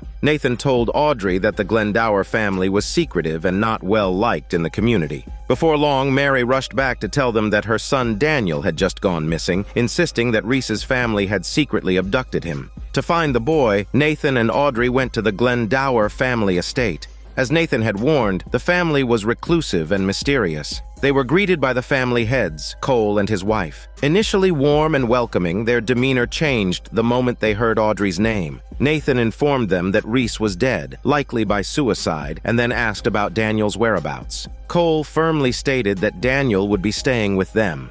Taking a child from a grieving widow by force seemed no different from kidnapping, but the old man remained resolute. The conversation ended abruptly. As they were leaving, Audrey noticed the boy who had been pushed into the water earlier. Surprisingly, the boy was still alive. When Audrey asked him if he knew where Daniel was, the boy replied they couldn't take Daniel away since he's one of them now. Meanwhile, the town priest had gathered a group, preparing to confront the Glendower family in a final showdown. Mary claimed the Glendowers were a cult and that they had kidnapped Daniel to brainwash him into staying with them. The priest had long despised the Glendowers, and it seemed that a conflict was inevitable. Nathan tried to calm both sides, promising he would find a way to bring Daniel back. But why did the priest harbor such deep hatred for the Glendower family? 25 years ago, the priest's wife had left him for none other than the Glendower family elder, Cole. She later died in a car accident, and the priest had always blamed Cole for her death. It turned out the feud was rooted in an old love triangle between two aging rivals. Since reasoning with the stubborn old men was impossible, Audrey and Nathan decided they would need to take more unconventional measures. Late at night, Audrey and Nathan stealthily snuck into Cole's house. In the dimly lit house, Audrey stumbled upon an old photograph of a woman named Lucy, who looked exactly like her. No wonder the elderly couple had been so shocked when they first saw Audrey. They must have mistaken her for Lucy. Just then, they heard a noise coming from the bathroom. Water was overflowing from a large bathtub, and Daniel was lying inside. Struggling to breathe, Daniel crawled out of the tub, gasping for air. Cole rushed in and pushed the boy's head back underwater. It turned out Daniel could only breathe in water. In the air, he risked suffocating. Cole's wife explained that their family had been cursed many years ago. All the men in the family lost the ability to breathe air at a certain age. Daniel was currently going through this transformation. The boys in the family had to spend several hours each day in the water. When the new moon rose and the tide went out, the family planned to move underwater permanently. But if that were the case, how had Reese drowned? Cole speculated that Reese might have gone underwater before he was ready. Audrey examined the photograph she had found, noticing a small inscription on the back. The handwriting was identical to that on the note found with Reese's body. It wasn't a suicide note after all. It was a farewell letter written by Cole's wife, who was also the priest's wife. Somehow, it had ended up with Reese. Before Audrey could ask more questions, they received an alarming message. All the boys were missing. Someone had kidnapped them. It said that the priest had secretly taken all the Glendower family's boys. He considered the Glendower family a cult and, combined with his rivalry with Cole, was determined to oppose him at every turn. If the boys weren't found by the next day, they would suffocate in the air. The priest's wife told Audrey that the priest had always been extreme in his beliefs. He was deeply unhappy, which is why she had left him for Cole, even faking her death to escape the priest's control. The priest was gathering supplies at the dock when Audrey and Nathan confronted him. He was bewildered, claiming he had never gone near the Glendower estate and had nothing to do with the boys' disappearance. Even Duke's wife, Evie, confirmed his alibi. The priest had been at the dock all day. Suddenly, an enraged Cole threw all of the priest's volunteers into the sea. Duke noticed that Cole also had a circular tattoo on his arm. Cole was trying to force the priest to return the boys, but the priest had nothing to do with their disappearance. With his volunteers bubbling underwater, Cole finally relented and let them go. He warned everyone that if anything happened to those boys, he would spend the rest of his life at the docks, drowning anyone who crossed his path. It was absurd. Two old men playing such dangerous games. The priest had been brainwashing Mary, telling her that the Glendower family was a cult and that her son would be killed if he stayed with them. That's why Mary had secretly taken the boys. Evie recalled that Mary had mentioned an old barn outside of town, and they guessed that's where she had taken them. Meanwhile, the boys, deprived of water for too long, were in terrible pain, struggling to breathe. Daniel blamed his mother, saying she shouldn't have brought them there. Despite everything, Mary refused to believe that her son was a creature who could only survive underwater. She was convinced the priest could cure them. Nathan and Audrey arrived with reinforcements, but no matter what they said, Mary wouldn't let the boys go. She was hysterical, on the verge of shooting everyone. At this point, only the priest could persuade her. But the priest agreed to help only if Audrey and Nathan promised to follow his lead in the future. With the situation at a stalemate, Nathan played his trump card. Before long, he brought in the priest's long-lost wife. It had been 25 years since she had left him without a word, running away with Cole and faking her death in a car accident. Though the priest had treated her well, his obsessive nature had driven her away. He had believed that praying to God could turn the boys into ordinary children, but his fanaticism had cost him his wife, and now it was about to cost these boys their lives. His wife's words finally reached the priest, who reluctantly agreed to enter the barn. After some time, Mary released the boys. Convincing a fanatic is far more difficult than prayer, but the priest finally realized that not all problems could be solved by praying. The tide had receded, and it was time for the men of the Glendower family to migrate to their underwater home. Before they left, Nathan stopped Cole and his wife. The autopsy report revealed that Reese's lungs showed no signs of water. He hadn't drowned, he'd been strangled. It was Cole who had killed him. Earlier, Mary had told the police that Reese, despite having no money, always managed to pay Daniel's child support on time. It turned out that Reese had been blackmailing the priest's wife with the farewell letter she had written to the priest years ago, threatening to give it to him and ruin her peace if she didn't pay up. Cole had no choice but to kill Reese to protect his lover. He promised to return and turn himself in after ensuring his people were settled. Audrey learned about Lucy's past from the priest's wife. Lucy had only stayed in Haven for a few months before vanishing without a trace. No one had seen her since. Duke confronted Cole about the meaning behind the tattoo. Cole explained that the tattoos held no special significance. They were merely marks given to all warriors who protected the family. However, Cole mentioned that someone was keeping an eye on Duke to prevent him from following in his father's footsteps. But Duke had no idea what his father had done. There were too many secrets his father had kept from him. Duke's situation was pitiful. Not only had his father left him in the dark, but even his wife was in league with the priest. The priest's ambitions were well known, and the two were plotting their next move against Duke. In the end, Daniel said goodbye to his mother. He was a creature of the water and had to return to his world. The women of the family stood on the shore, watching their loved ones fade into the distance. The scene shifts to a man who raised a gun and shot himself while he was eating. The man he shot was identical to him. They had been living and eating together under the same roof. After the killing, the man got into his car, trying to relax with some soothing music, only to feel the cold barrel of a gun pressed against his neck. The man he had just killed wasn't dead after all. At Duke's bar, the new employee, Henry, had clumsily broken all the glasses. This young man was always awkward, something Duke had long grown accustomed to. But today, Henry seemed especially troubled. He mentioned having a secret to share with Duke. He had witnessed something horrifying in Evergreen Forest a few days ago. Before he could finish, Henry spotted a man outside the door and immediately hid. The man entered the bar, flipping a coin in his hand, and ordered 2 pints of malt beer. Then he asked for Henry by name. It was clear he was there to kill Henry.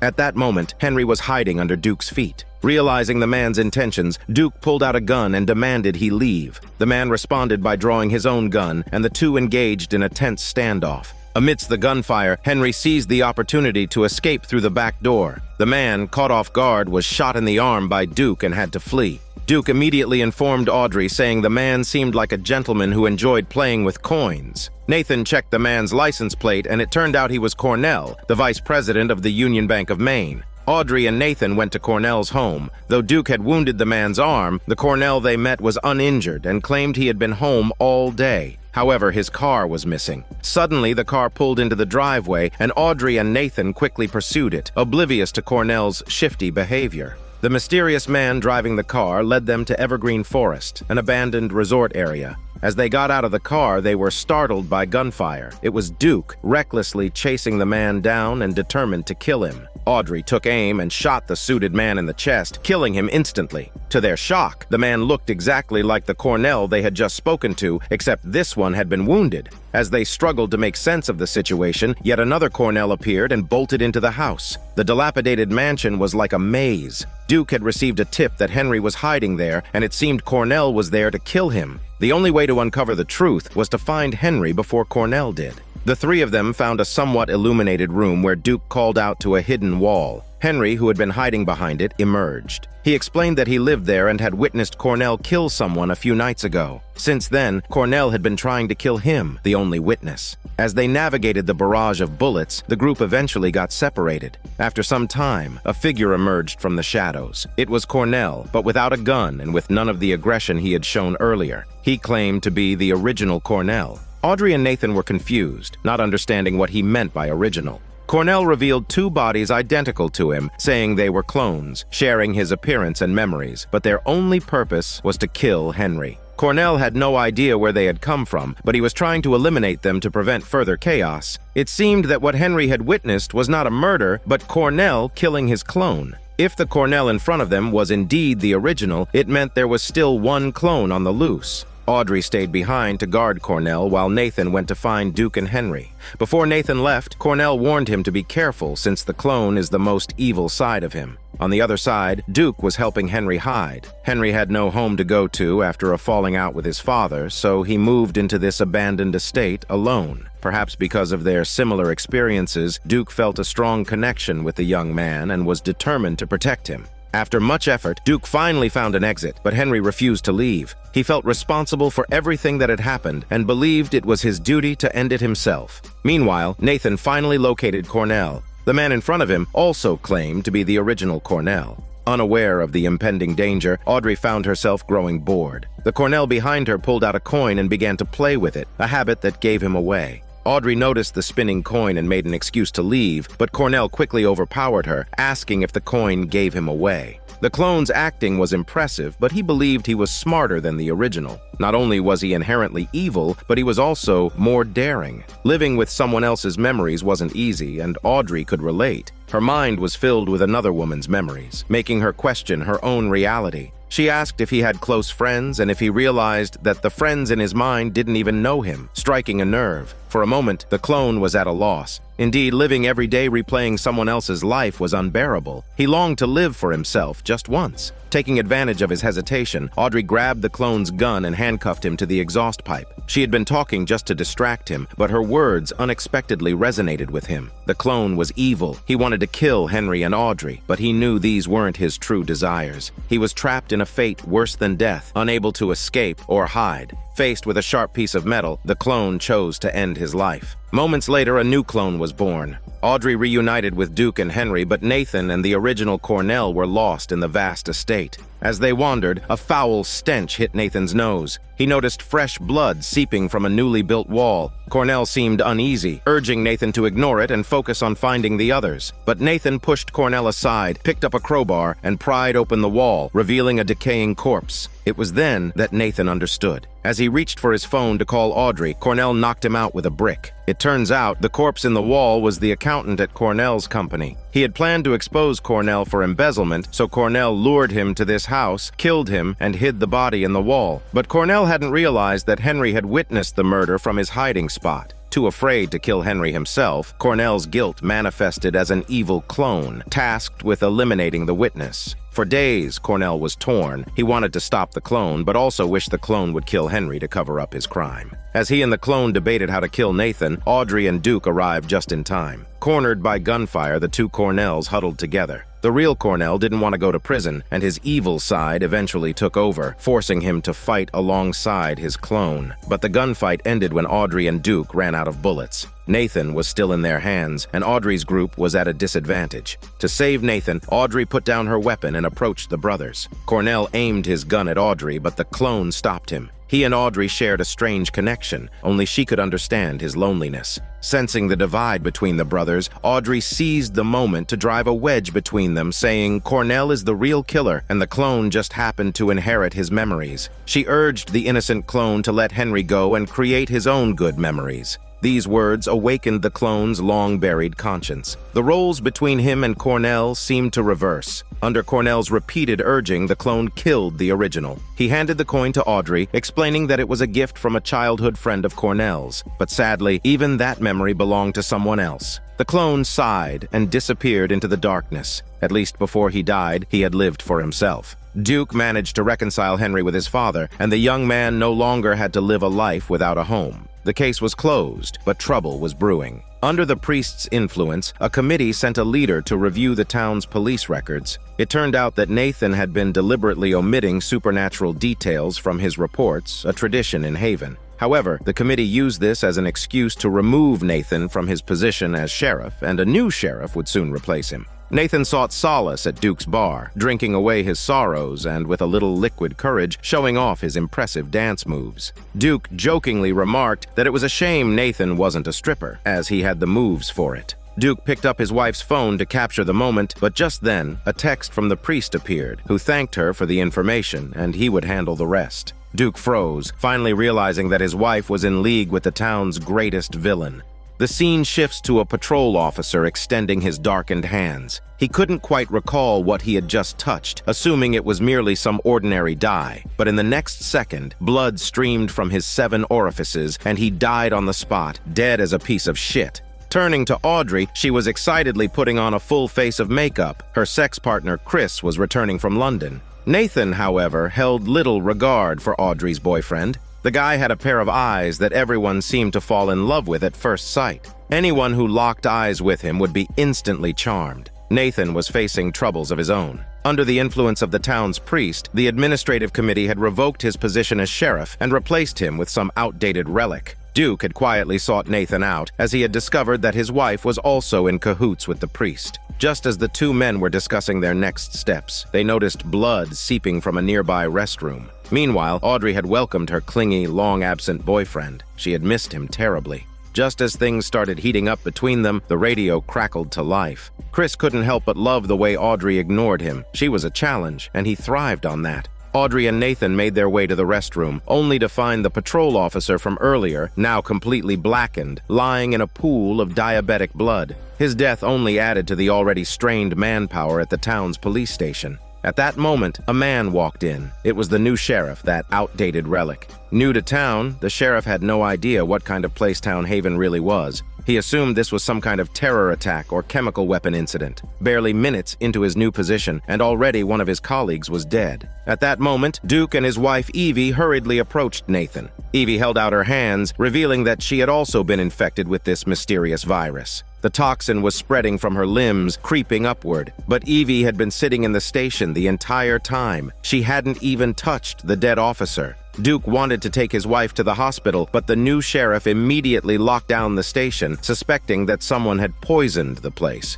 To prevent further contamination, no one was allowed to leave. The sheriff's actions were reasonable, given the situation. However, he was unaware that Town Haven was far from a normal place, and neither were its residents. The sheriff contacted the state police to report the situation and confiscated everyone's phones and guns to prevent any panicked actions. Just in case, Audrey hid a gun in a file folder and asked a colleague to stash it in the evidence room. Chris thought this was unnecessary. If he could just make eye contact with the sheriff, the man would comply without question. Audrey couldn't help but dismiss his idea, believing that his charm might work on others. But this sheriff was a steel-hearted straight man, completely immune to Chris's powers. With the station short-staffed, they had no choice but to ask a doctor who had come in earlier to report a case to act as a temporary medical examiner. The doctor explained that neither chemical weapons nor viruses could cause such symptoms. It was clear that someone's supernatural abilities were at work again. In no time at all, everyone in the station could be infected.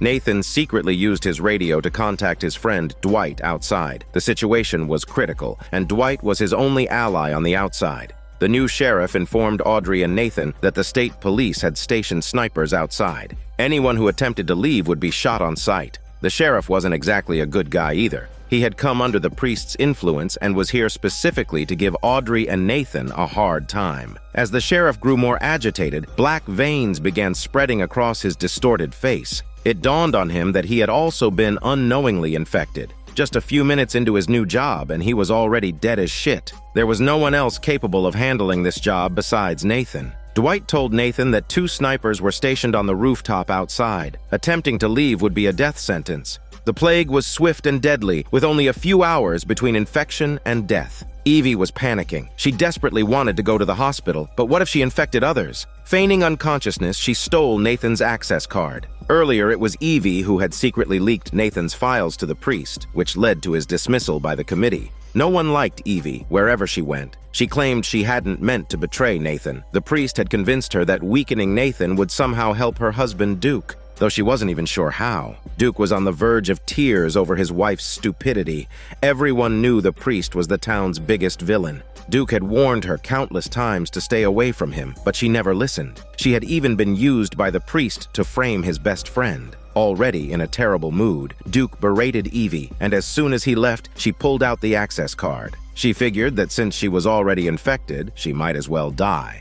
Meanwhile, Audrey was questioning a few civilians trapped inside the police station. Nikki explained that she was there to help her boss with some building permits. The process was complicated, so she had spoken with several people. Nikki, who suffers from anxiety, kept nervously fiddling with the cup in her hands. Next was Audrey's sex partner, Chris. It was obvious that Chris was innocent, but he absolutely loved how Audrey would remain professional and distant, which only made him fall for her more. Suddenly, Nathan burst in, only now realizing that his access card had been stolen. At the same time, Evie used the card to escape the station, screaming at the snipers outside like a mad cow. If she wanted to die so badly, the snipers were happy to oblige. Duke rushed to carry Evie's annoying body back into the station. She was finally dead like a piece of soap. In his grief, Duke tried to charge outside, but Nathan had no choice but to knock him out. Only the sheriff could lift the lockdown, but now that he was dead, everyone was trapped. Audrey searched through the sheriff's trash can and found a shredded cup, which made her think of Nikki, whom she had questioned earlier.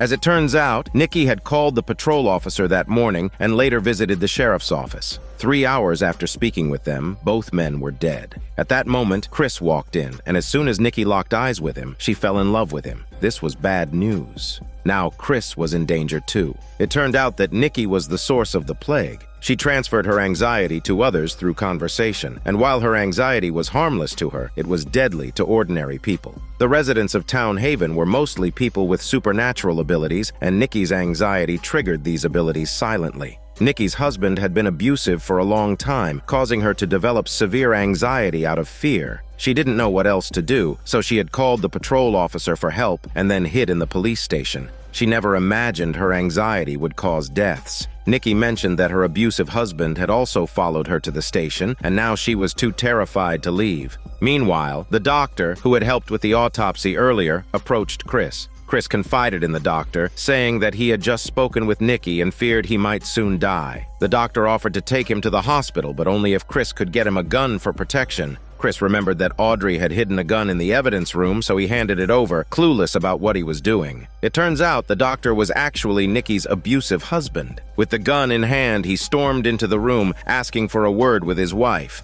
Chris had only wanted to leave for treatment, but now everyone had become the doctor's hostages. Nikki wasn't much better. She had infected the entire police station with the plague, but still couldn't bring herself to harm her husband. Audrey scolded Chris for being so foolish. The doctor, however, liked Chris and didn't allow Audrey to speak to him that way. Chris hurriedly stood up, trying to distract the doctor in any way he could. Meanwhile, Audrey encouraged Nikki to stand up for herself, saying her husband is the real source of all this evil. If she was going to use her power, use it on him, not the innocent. Nikki didn't want to hurt anyone, but in that moment, only she could save everyone's shitty lives. For the first time, she mustered the courage to say no to her husband. As she did, black veins began spreading across the doctor's body. It was over. All the resentment and negative energy were transferred to her husband alone. The infected began to recover. Outside, Dwight informed Nathan that the priest had sent gunmen, planning to storm in and kill everyone. The priest believed that only by wiping them all out could the curse be broken and the plague stopped. With no other option, Nathan knew their only chance was to make a desperate escape.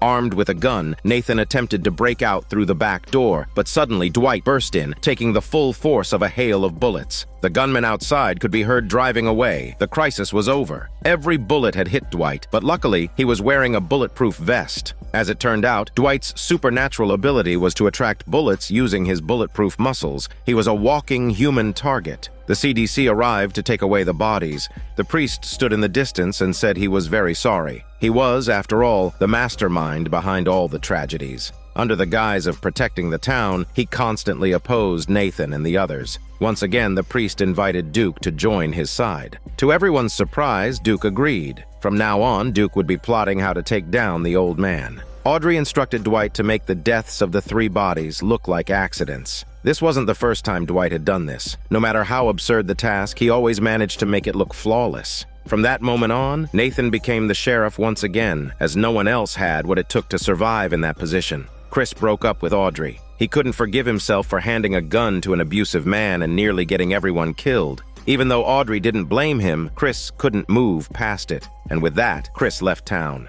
The scene shifts to a serial killer who is identified by a rose tattoo on his arm. This time, the killer set his sights on a young man. Witnesses saw the two heading into the woods, one following the other. Audrey and her team responded to the report and arrived at the scene. The young man was named Roy, and his escape route was marked with blood. Audrey and Nathan followed the blood trail and found a finely crafted leather bracelet. Roy's father identified the bracelet as belonging to his son. The serial killer had taken his boy, but with the police station in town severely understaffed, they didn't have the resources to conduct a large-scale search. Fortunately, Roy's father was a retired soldier and decided to search for his son in the woods himself. Dwight volunteered to join the search as well. Despite their efforts, the rescue team only had 4 members. So, Audrey called Duke, hoping he could help. To her surprise, Duke declined her request. The forest was vast and even home to dangerous animals like bears. Nathan had no choice but to recruit the town's informants, the Dave brothers, to guide them. And so, a 6-person team, armed and ready, set off on the search for Roy. Dave's brother scolded Dwight, saying he was risking his life since he was like a bullet magnet. Whenever someone fired a gun, the bullets would inevitably head straight for him. It turned out Dwight had once had a daughter, but she had died when she was very young, so he could empathize with Roy's father's pain.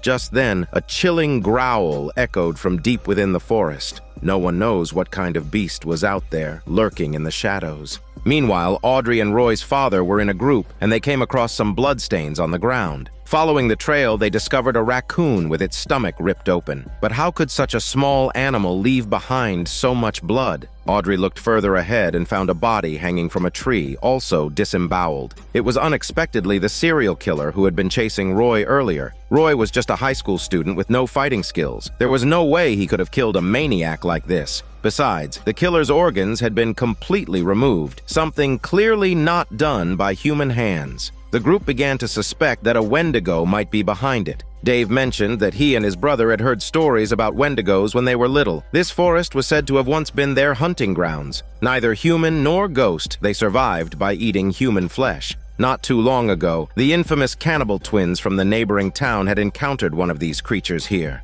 The bite marks on the body indeed seemed human, making it likely that the wendigo was the culprit. Audrey asked Roy's father if there was any history of cannibalism in their family, implying that perhaps Roy had transformed into a wendigo out of fear and killed the serial killer. Roy's father was angry because his family had no history of cannibalism. Dave told Nathan that according to legend, the wendigo was twice as fast as a human, so encountering one left little chance for survival. As they were talking, they suddenly heard footsteps ahead. Nathan held his breath and quietly circled behind a large tree. To his surprise, it was his old friend Duke, accompanied by none other than his rival, the town priest. No matter what they did, the priest always seemed to meddle in their affairs. What shocked Audrey even more was that Duke had apparently joined the priest's side. The priest had also come to hunt the wendigo and find the missing Roy. Since they were short on manpower, Nathan couldn't say much, though he couldn't understand why his friend Duke would betray him and join the enemy.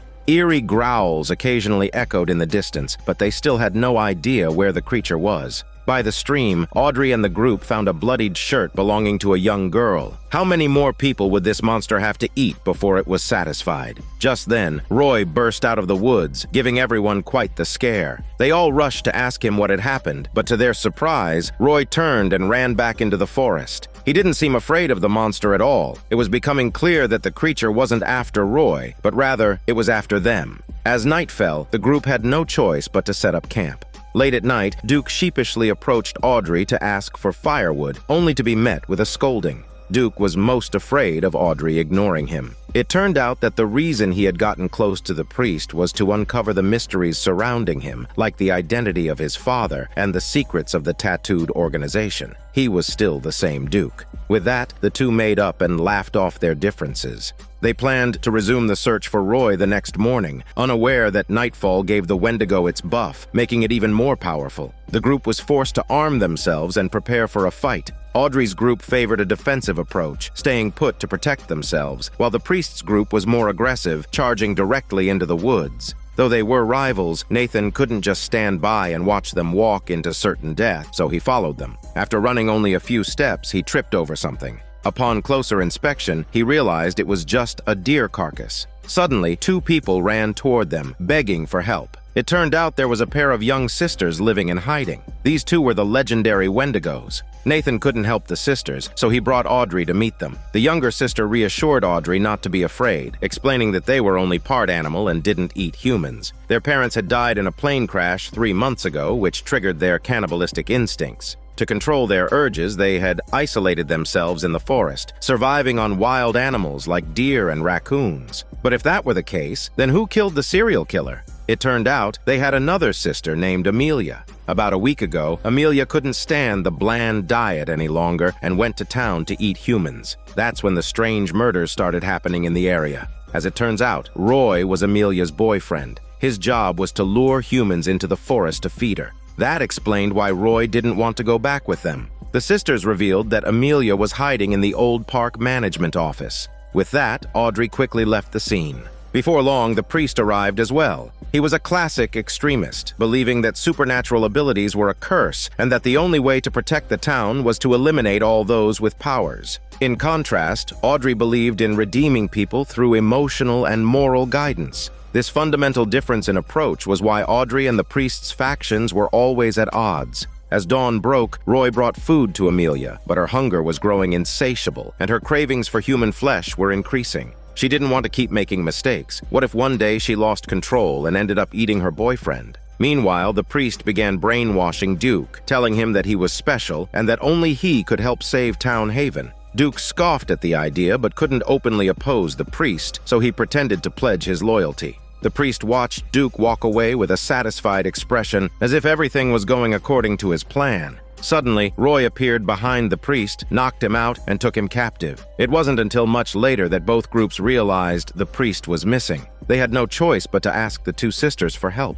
The younger sister had been growing more frail, as she hadn't eaten anyone in a long time. Dwight remembered that he had a medical kit in his car, so he carried her out of the woods. If his daughter had still been alive, she would have been about his daughter's age. As Dwight walked, he accidentally stepped into a hunter's trap, and excruciating pain shot through his leg. It was a bear trap, nearly impossible to escape once caught. Dwight extended his arm, offering the younger sister his diabetic blood to restore her strength, knowing that if the priest's people found her, she wouldn't survive. But the girl refused because Dwight was a good man. Struggling against the trap, Dwight finally managed to free himself and continued carrying the unconscious girl out of the forest. Meanwhile, the older sister led Audrey and Nathan in search of Amelia. Roy had already secured the priest, but Amelia was conflicted. She didn't want to kill anyone, but she knew she might not survive much longer without eating. Roy was responsible for distracting the search party, while Amelia greedily sniffed at the scent of blood coming from the priest's wounds. At that moment, she desperately wanted to cut open his artery and take a few gulps, but after much hesitation, she decided to spare him, even though he was determined to kill her.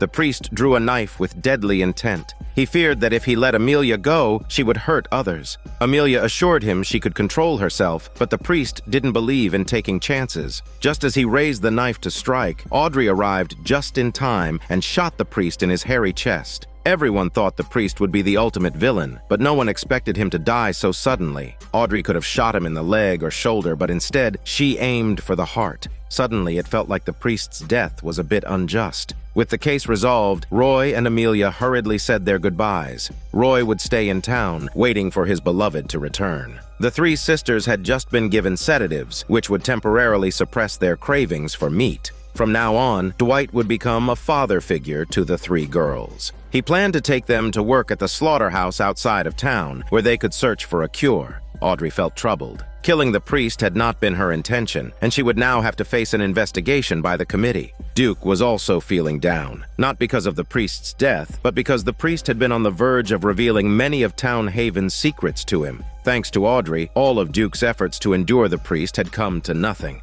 The scene shifts to a marathon where Reggie was gasping for breath, drenched in sweat. He downed several cups of water, but it was nowhere near enough. Reggie collapsed into a chair and his body began to dehydrate rapidly. Moments ago, he had been strong and full of life, but now he had turned into a dried-up corpse. Audrey and Nathan were the first to arrive at the scene. The weather that day was especially hot and humid, and sweat soaked through Nathan's new shirt. But at least he was a normal person, unlike Reggie, who had every drop of moisture sucked out of him. As they talked, Dwight walked into the tent. He knew Reggie. They had even gone fishing together. Dwight had plans to meet Reggie at a special meeting tomorrow night, a secret gathering of the town's supernatural residents who occasionally met to look out for one another. At that moment, a commotion erupted outside the tent. A runner claimed to have seen Stu in contact with the deceased and was convinced that Stu was the killer. The runner, being particularly aggressive, referred to them as freaks. Stu, uninterested in arguing, tried to walk away, but the runner wouldn't let it go. The townspeople were getting fed up with it all. The autopsy report stated that Reggie had died from dehydration caused by overexertion, but anyone with common sense knew that sweating to death was impossible. Just then, Nathan received word of another dried-up corpse at a nearby farm. The victim was the farm owner. His wife explained that her husband had always been plagued by trouble, and that trouble was his supernatural ability. Both victims had supernatural powers, but people in this town saw them as a curse. Coincidentally, the farm owner had also been in contact with Stu the night before he became a dried-up corpse. It was said that the upcoming supernatural gathering had been organized by Stu himself, and he had even compiled a list of attendees. As Audrey and Nathan arrived at Stu's house, they found his wife tied up in the middle of the living room. She was incoherent, saying that a group of people had attacked them and kidnapped Stu. The attackers had worn masks and gloves, so she hadn't seen their faces, but she did remember that one of them had a large number on his leg. It looked like a 3 and an 8. It wasn't a tattoo, it was a marathon bib. Clearly, the kidnapper was one of the marathon participants, and it didn't take much to figure out who. It had to be the runner, the same man who had argued with Stu earlier. The runner hated those with supernatural abilities, blaming them for the town's misfortunes. He definitely had a motive, but without evidence, Nathan had no choice but to let him go. Nathan was far more rational than Audrey. He knew that the runner was trouble, and if they pushed too hard, the runner could file a complaint, which would hinder their investigation. So, Audrey and Nathan decided to keep a close watch on him from a distance.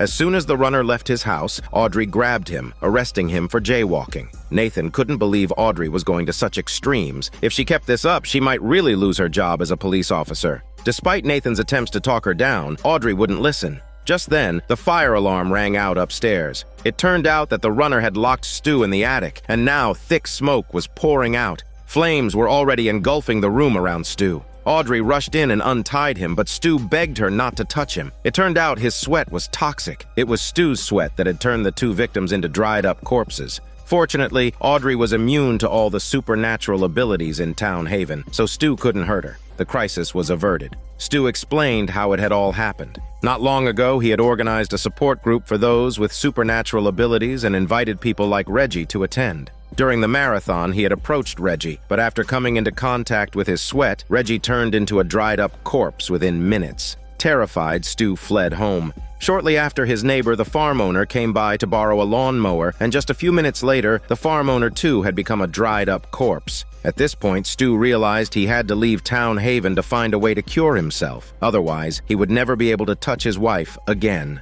Audrey and Nathan watched as the couple left town. Audrey originally stayed in Town Haven to find Lucy. This woman had come to Town Haven 27 years ago and looked exactly like Audrey. In fact, Audrey even suspected that she might actually be Lucy. Nathan handed Audrey an address. He had quietly compiled all the information he could find about Lucy over the past few weeks and had finally tracked down her location. Audrey was moved by how much Nathan had done for her and kissed him in return. Following the address, Audrey found a woman fishing by the shore. This woman was the real Lucy. As it turned out, the Lucy from 27 years ago was actually Audrey herself, implanted with Lucy's memories. The woman explained that 27 years ago, Audrey had been on the run and was being hunted by people who wanted to erase all of her memories. Apparently, they had succeeded because Audrey couldn't remember anything from that time. After that, Audrey disappeared. However, shortly after Audrey left, a man named Simon Crocker came looking for her. Audrey was stunned to hear this because Simon Crocker was Duke's father.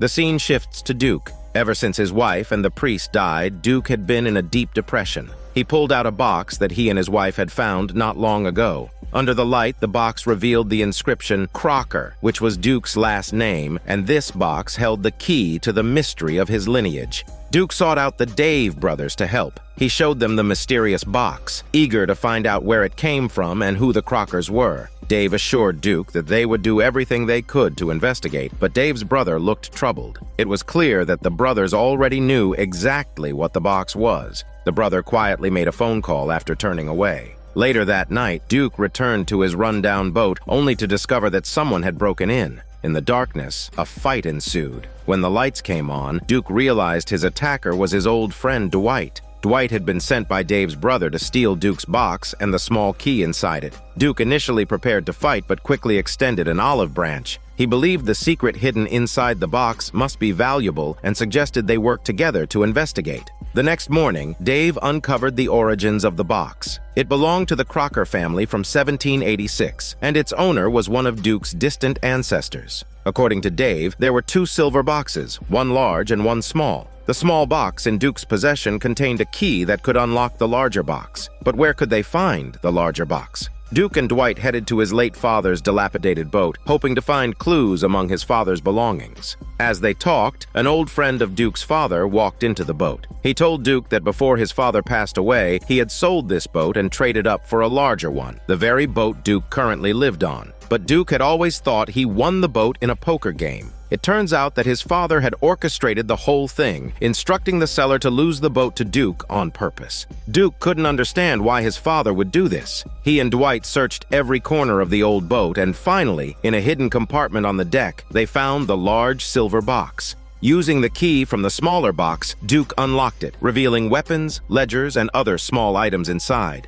Just then, Audrey arrived, wanting to talk to Duke. 27 years ago, Duke's father had been searching for Audrey, and she had come to find out why. At that moment, Dwight took advantage of the situation and stole Duke's box. Duke slashed Dwight, and Dwight's blood seeped into Duke's body. Dwight grabbed a scythe, ready to fight back, but Duke knocked him into the sea. It didn't matter, though. Dwight could swim. Soaked and humiliated, Dwight returned to the Dave brothers' newspaper office, where a gathering of the town's supernatural residents was taking place. Nathan didn't know what they were plotting, but to protect the town, he felt he had to get involved. Meanwhile, Duke's newfound power didn't last long. He and Audrey began examining the old items from the box. Most were ancient weapons, but the only real clue was the old ledger inside. It contained records of the Crocker family history, and the last few pages were notes from Duke's father. In this note, he said it's up to his son to fulfill his duty, and he must kill Audrey. This was the reason Duke's father had been searching for Audrey all those years ago. The mission of the Crocker family was to kill her, but the reasons remained unclear. The scene shifts to a man named Bill hearing someone calling his name. When he got up to check, he was shocked to see his old friend standing by the bed, the same friend who had died long ago. His friend urgently told Bill that someone had broken into his home and begged him to save his wife. The terrified Bill grabbed his gun and rushed to his friend's house. Inside the pitch-black house, his friend was holding his wife's hand. Suddenly, Bill broke through the door, and as soon as his friend saw him, he turned and began choking his wife. But when Bill fired his gun, the bullets passed right through his friend. It was a setup. The ghost had framed Bill for the murder of his wife. Bill asked why he would do such a thing, and his friend replied, "It's to get revenge for him having an affair with his wife." Audrey and Nathan received the report and arrived at the scene. The victim was a widow, and the killer was her neighbor, Bill. Bill was in shock, muttering that it was the widow's husband who made him do it. But everyone knew that her husband had been dead for years. At first, they thought Bill might be schizophrenic, seeing hallucinations. But strangely enough, many of the neighbors claimed to have seen the widow's husband leaving the house. Meanwhile, Duke had just woken up when he heard a soft voice coming from the corner of his room, lamenting that this place looked a lot like his old room. The speaker was none other than his father, who had been dead for years. Now, even Duke was experiencing something supernatural. He thought he might still be dreaming, considering his father had been buried 27 years ago. He glanced over at his weapons chest, the same one he had found on the boat not long ago. Every weapon in it possessed a strange power. His father explained that their family was different. Townhaven harbored many people with supernatural abilities, but these powers weren't always good and were often passed down from generation to generation. The Crocker family's mission was to eliminate these people and prevent their abilities from spreading to the next generation. That's why Duke's father had written in his journal, urging Duke to kill Audrey. Audrey and Nathan were still investigating the ghost case. They visited the grave of the ghost. The grave digger, Kyle, was busy relocating the deceased to a new cemetery. He was a follower of the priest, and because of this, he hated Audrey for killing the priest.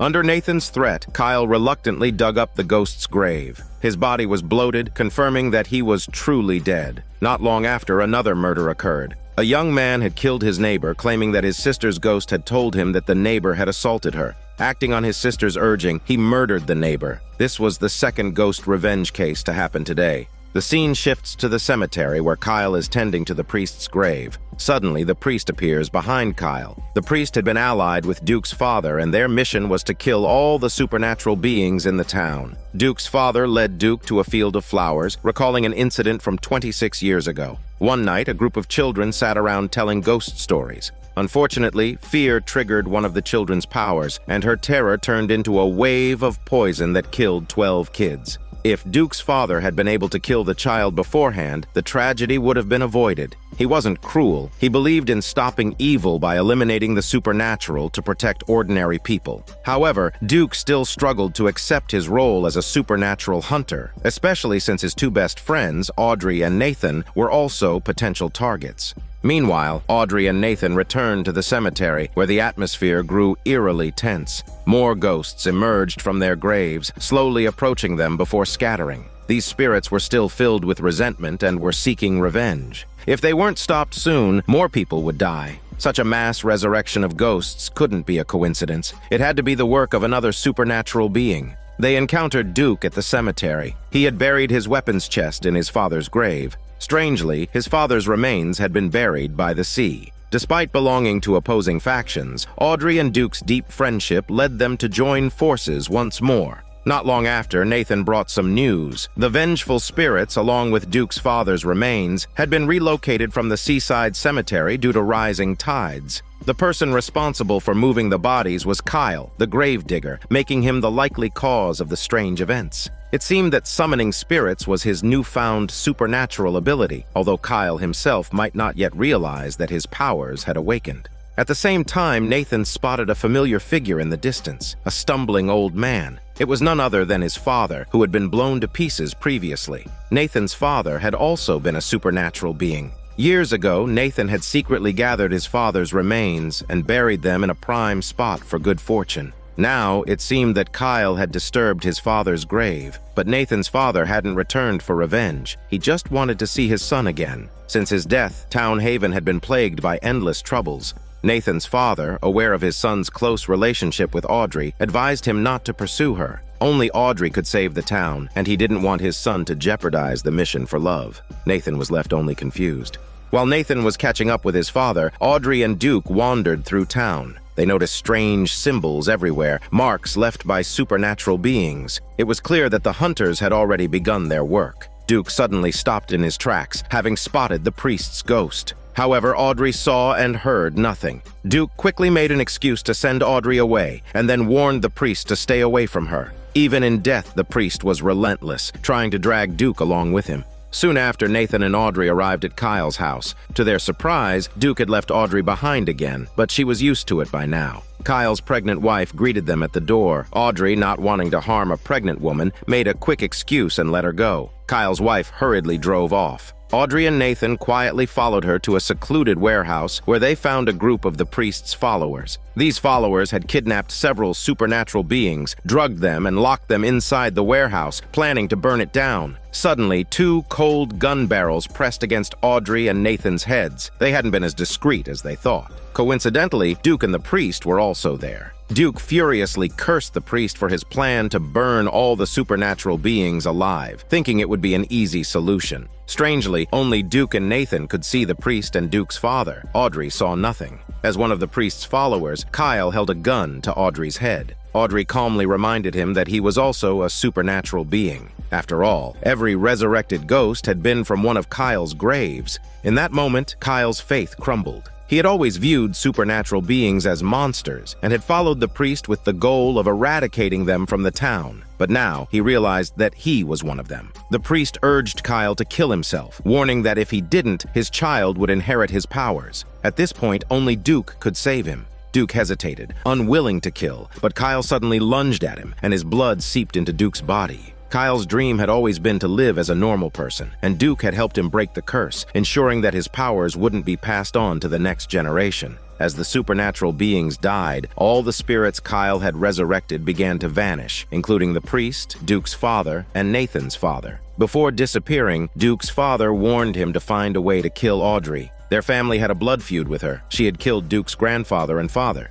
If Duke didn't act soon, he would meet the same fate at her hands. The three old ghosts bickered among themselves before gradually fading away. From that moment on, Duke and Audrey were officially enemies. Audrey discovered a photograph of herself with the brothers from 27 years ago, proving that they knew her. So she found the Dave brothers. Realizing they couldn't hide the truth any longer, the brothers confessed. Audrey wasn't actually Audrey. 27 years ago, she was known as Lucy, and before that, she was called Sarah. Every 2 to 3 decades, she would change her name and identity, returning to Town Haven with new memories. The only things that remained unchanged were her appearance and her mission to help those with supernatural abilities. Vince then handed her an old ring, something Audrey had left behind when she first arrived in town decades ago. That evening, Audrey was preparing a candlelit dinner at home. It was her first intimate date with Nathan. When the doorbell rang, Audrey went to answer it, but suddenly, she was knocked unconscious by a shock. Not long after, Nathan arrived at Audrey's place to find her missing.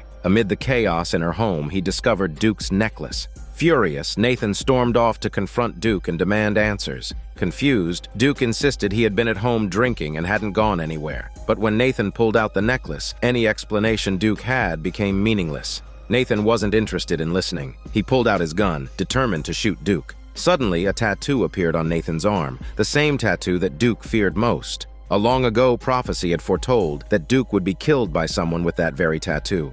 The scene shifts to a woman practicing surfing alone when she suddenly heard eerie music. The next second, she and her surfboard were split in half. It seemed that the supernatural shadows looming over the town had finally lifted. Audrey and Nathan were relaxing in the sun, while families throughout town were already decorating for Christmas. After receiving a call, the two arrived at a restaurant where a little girl named Hadley was desperately searching for her mother. But the neighbors all insisted that Hadley only had a father. There was no mother. They thought the girl might be having a mental breakdown, seeing things that weren't real. Just then, the eerie music started playing again, but the restaurant owner explained that their sound system had been broken for 3 years. As Audrey and Nathan puzzled over this, a construction worker outside was suddenly strangled by Christmas lights on the second floor. The two rushed to save him, but he couldn't explain how the lights had wrapped around his neck. Strange things happened every day in Town Haven, but today felt particularly off. Surely everyone had noticed that Nathan was still wearing a short-sleeved shirt. It was only July, and Christmas was more than 5 months away, yet the town was already decorating for the holiday. The strangest part was that no one seemed to think anything was out of the ordinary.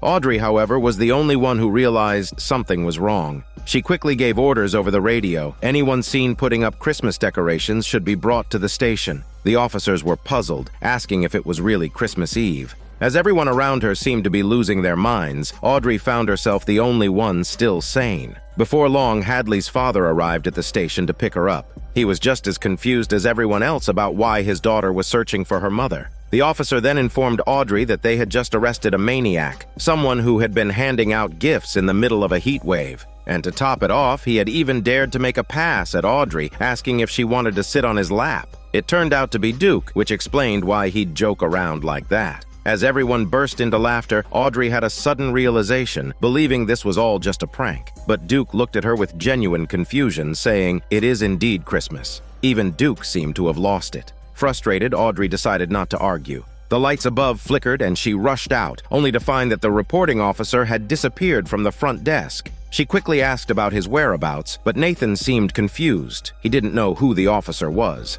No matter how much Audrey tried to explain, neither Nathan nor Duke could recall ever having such a colleague. Duke even suggested that Audrey see a psychiatrist. Audrey began recapping the day's events to Nathan. Early that morning, they went to a restaurant where Hadley was frantically searching for her mother. Then, a construction worker was nearly strangled by Christmas lights. But Nathan looked puzzled, asking when they ever went to a restaurant. Audrey was furious, accusing him of pretending to forget and messing with her. Determined to prove her point, she dragged Duke to the restaurant they had visited earlier, only to find that it had a new sign, and the female owner had been replaced by a man. No one knew what Audrey was talking about, and she stood there rambling like a madwoman. Everything and everyone around her had changed, except for the half-body corpse that had washed ashore earlier that day. The woman's body had been cut in half, yet strangely no police officers had responded to such a gruesome crime. Audrey tried calling 911, but no one answered. Desperate, she contacted Nathan, asking him to send a couple of officers to the scene. Nathan's response shocked her because he said there were only 2 of them at the police station. Audrey's head buzzed as the eerie music continued to play in her ears. When she pulled back the tarp again, even the corpse had vanished. Her friends, colleagues, and even the crime scene itself were disappearing, one after another. Late that night, Audrey and Duke visited the Dave brothers. They dug through the town's history and found a strange case from 1955. A man had claimed that most of his family and neighbors had disappeared, but everyone else insisted he had very few relatives and that no such neighbors existed. Around the same time, a circular train track mysteriously appeared in the town's clearing, with a group of horses running through the middle. No one knew where it all came from. Audrey suddenly remembered that Hadley, who had been searching for her mother that morning, also had the same surname as the man. It turned out that the man was Hadley's great-grandfather, so the girl hadn't been lying. Her mother really had disappeared. Dave added that the great-grandfather had eventually killed himself, unable to cope with the loss. Audrey realized she needed to find the girl and her father, or everyone in Town Haven would disappear too. As she left, Audrey glanced at the local newspaper. The town, which once had a population of 20,000, was now down to 3,000 people. In just one day, over 17,000 residents had vanished. Hadley's father, Gordon, had picked her up from the station that morning, so Audrey, along with Nathan and Duke, headed to Gordon's residence.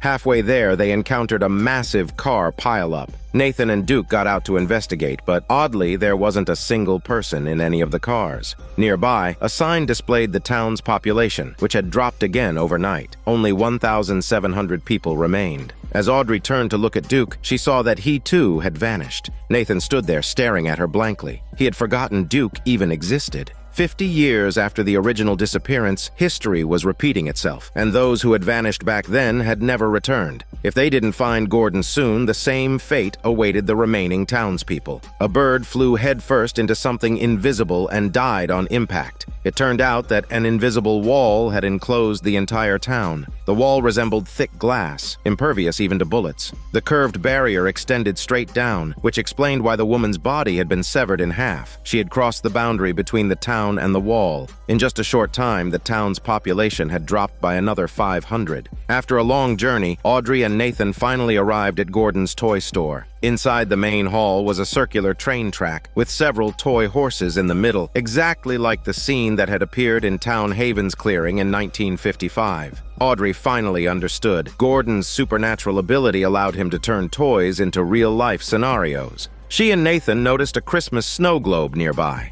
Gordon had activated a snow globe that represented Town Haven, turning the entire town into one giant snow globe. This explained why everyone had been celebrating Christmas in July, and why residents were vanishing one by one, because there were no people inside the snow globe. Nathan picked up one of the larger snow globes, and suddenly, the sound of shattering glass filled the air. What she feared had finally come to pass. Nathan had also disappeared. The once bustling street was now completely deserted. Dave had also vanished, leaving his brother heartbroken and lost, unable to remember his brother. The population of Town Haven had dwindled to just 17 people. Audrey said goodbye to Vince and went alone to Gordon's home. Inside, Gordon was busy making a snow globe for his daughter. His wife had disappeared, and the neighbors were gone too. Gordon told Audrey that his grandfather had been an extraordinary man. Years ago, his grandfather had taken a ride on a toy train, and that train had soon become a reality, leading to the disappearance of many people. Now, more than 50 years later, a similar event was happening again. The once happy family portrait of 3 now showed only Gordon and his daughter Hadley.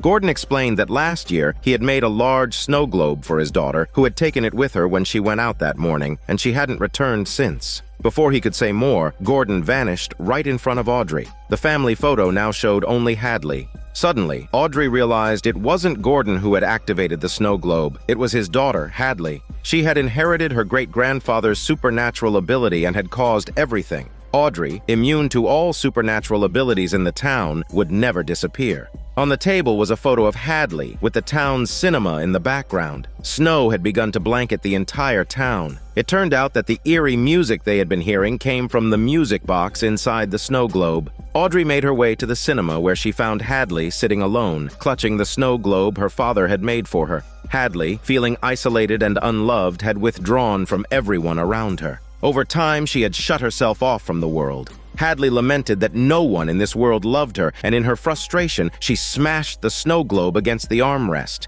Inside the closed cinema, thick snowflakes began to fall. It was only then that Hadley realized her loneliness was transforming the entire town into the snowy scene within the globe. Audrey gently urged Hadley to let everyone go and to free herself as well, but Hadley refused. She liked being alone, preferring to live in her own snow globe. Her parents, always busy with work, had neglected her, leading Hadley to believe that they didn't love her. Audrey reassured Hadley that her father had been thinking of her right up until the moment he disappeared, and that he had been planning to surprise her with a new snow globe. Hadley began to waver. Slowly, she handed over the snow globe, realizing that all the people who had disappeared were trapped inside. As Hadley tried to open her heart, the eerie music gradually faded away, and the world around her came back to life. The once empty cinema filled with people, and even Hadley's mother returned home. Duke called Audrey from the scene of the car crash, where he was still standing, unable to remember anything that had happened. With the crisis resolved, Audrey had an idea. She invited all her friends and colleagues over to her house for a small Christmas party. This time it was Nathan's turn to be confused, asking why they were celebrating Christmas in the middle of summer. At some point, Nathan and Duke found themselves standing under the mistletoe, awkwardly unsure of what to do next, since tradition dictated that they had to kiss. With Hadley playing cheerful Christmas music on the piano, surrounded by her parents, everyone shared in the joy and warmth of the moment. And so the second season of this drama came to an end. This is Daniel CC Movie Channel. Stay safe and enjoy your day.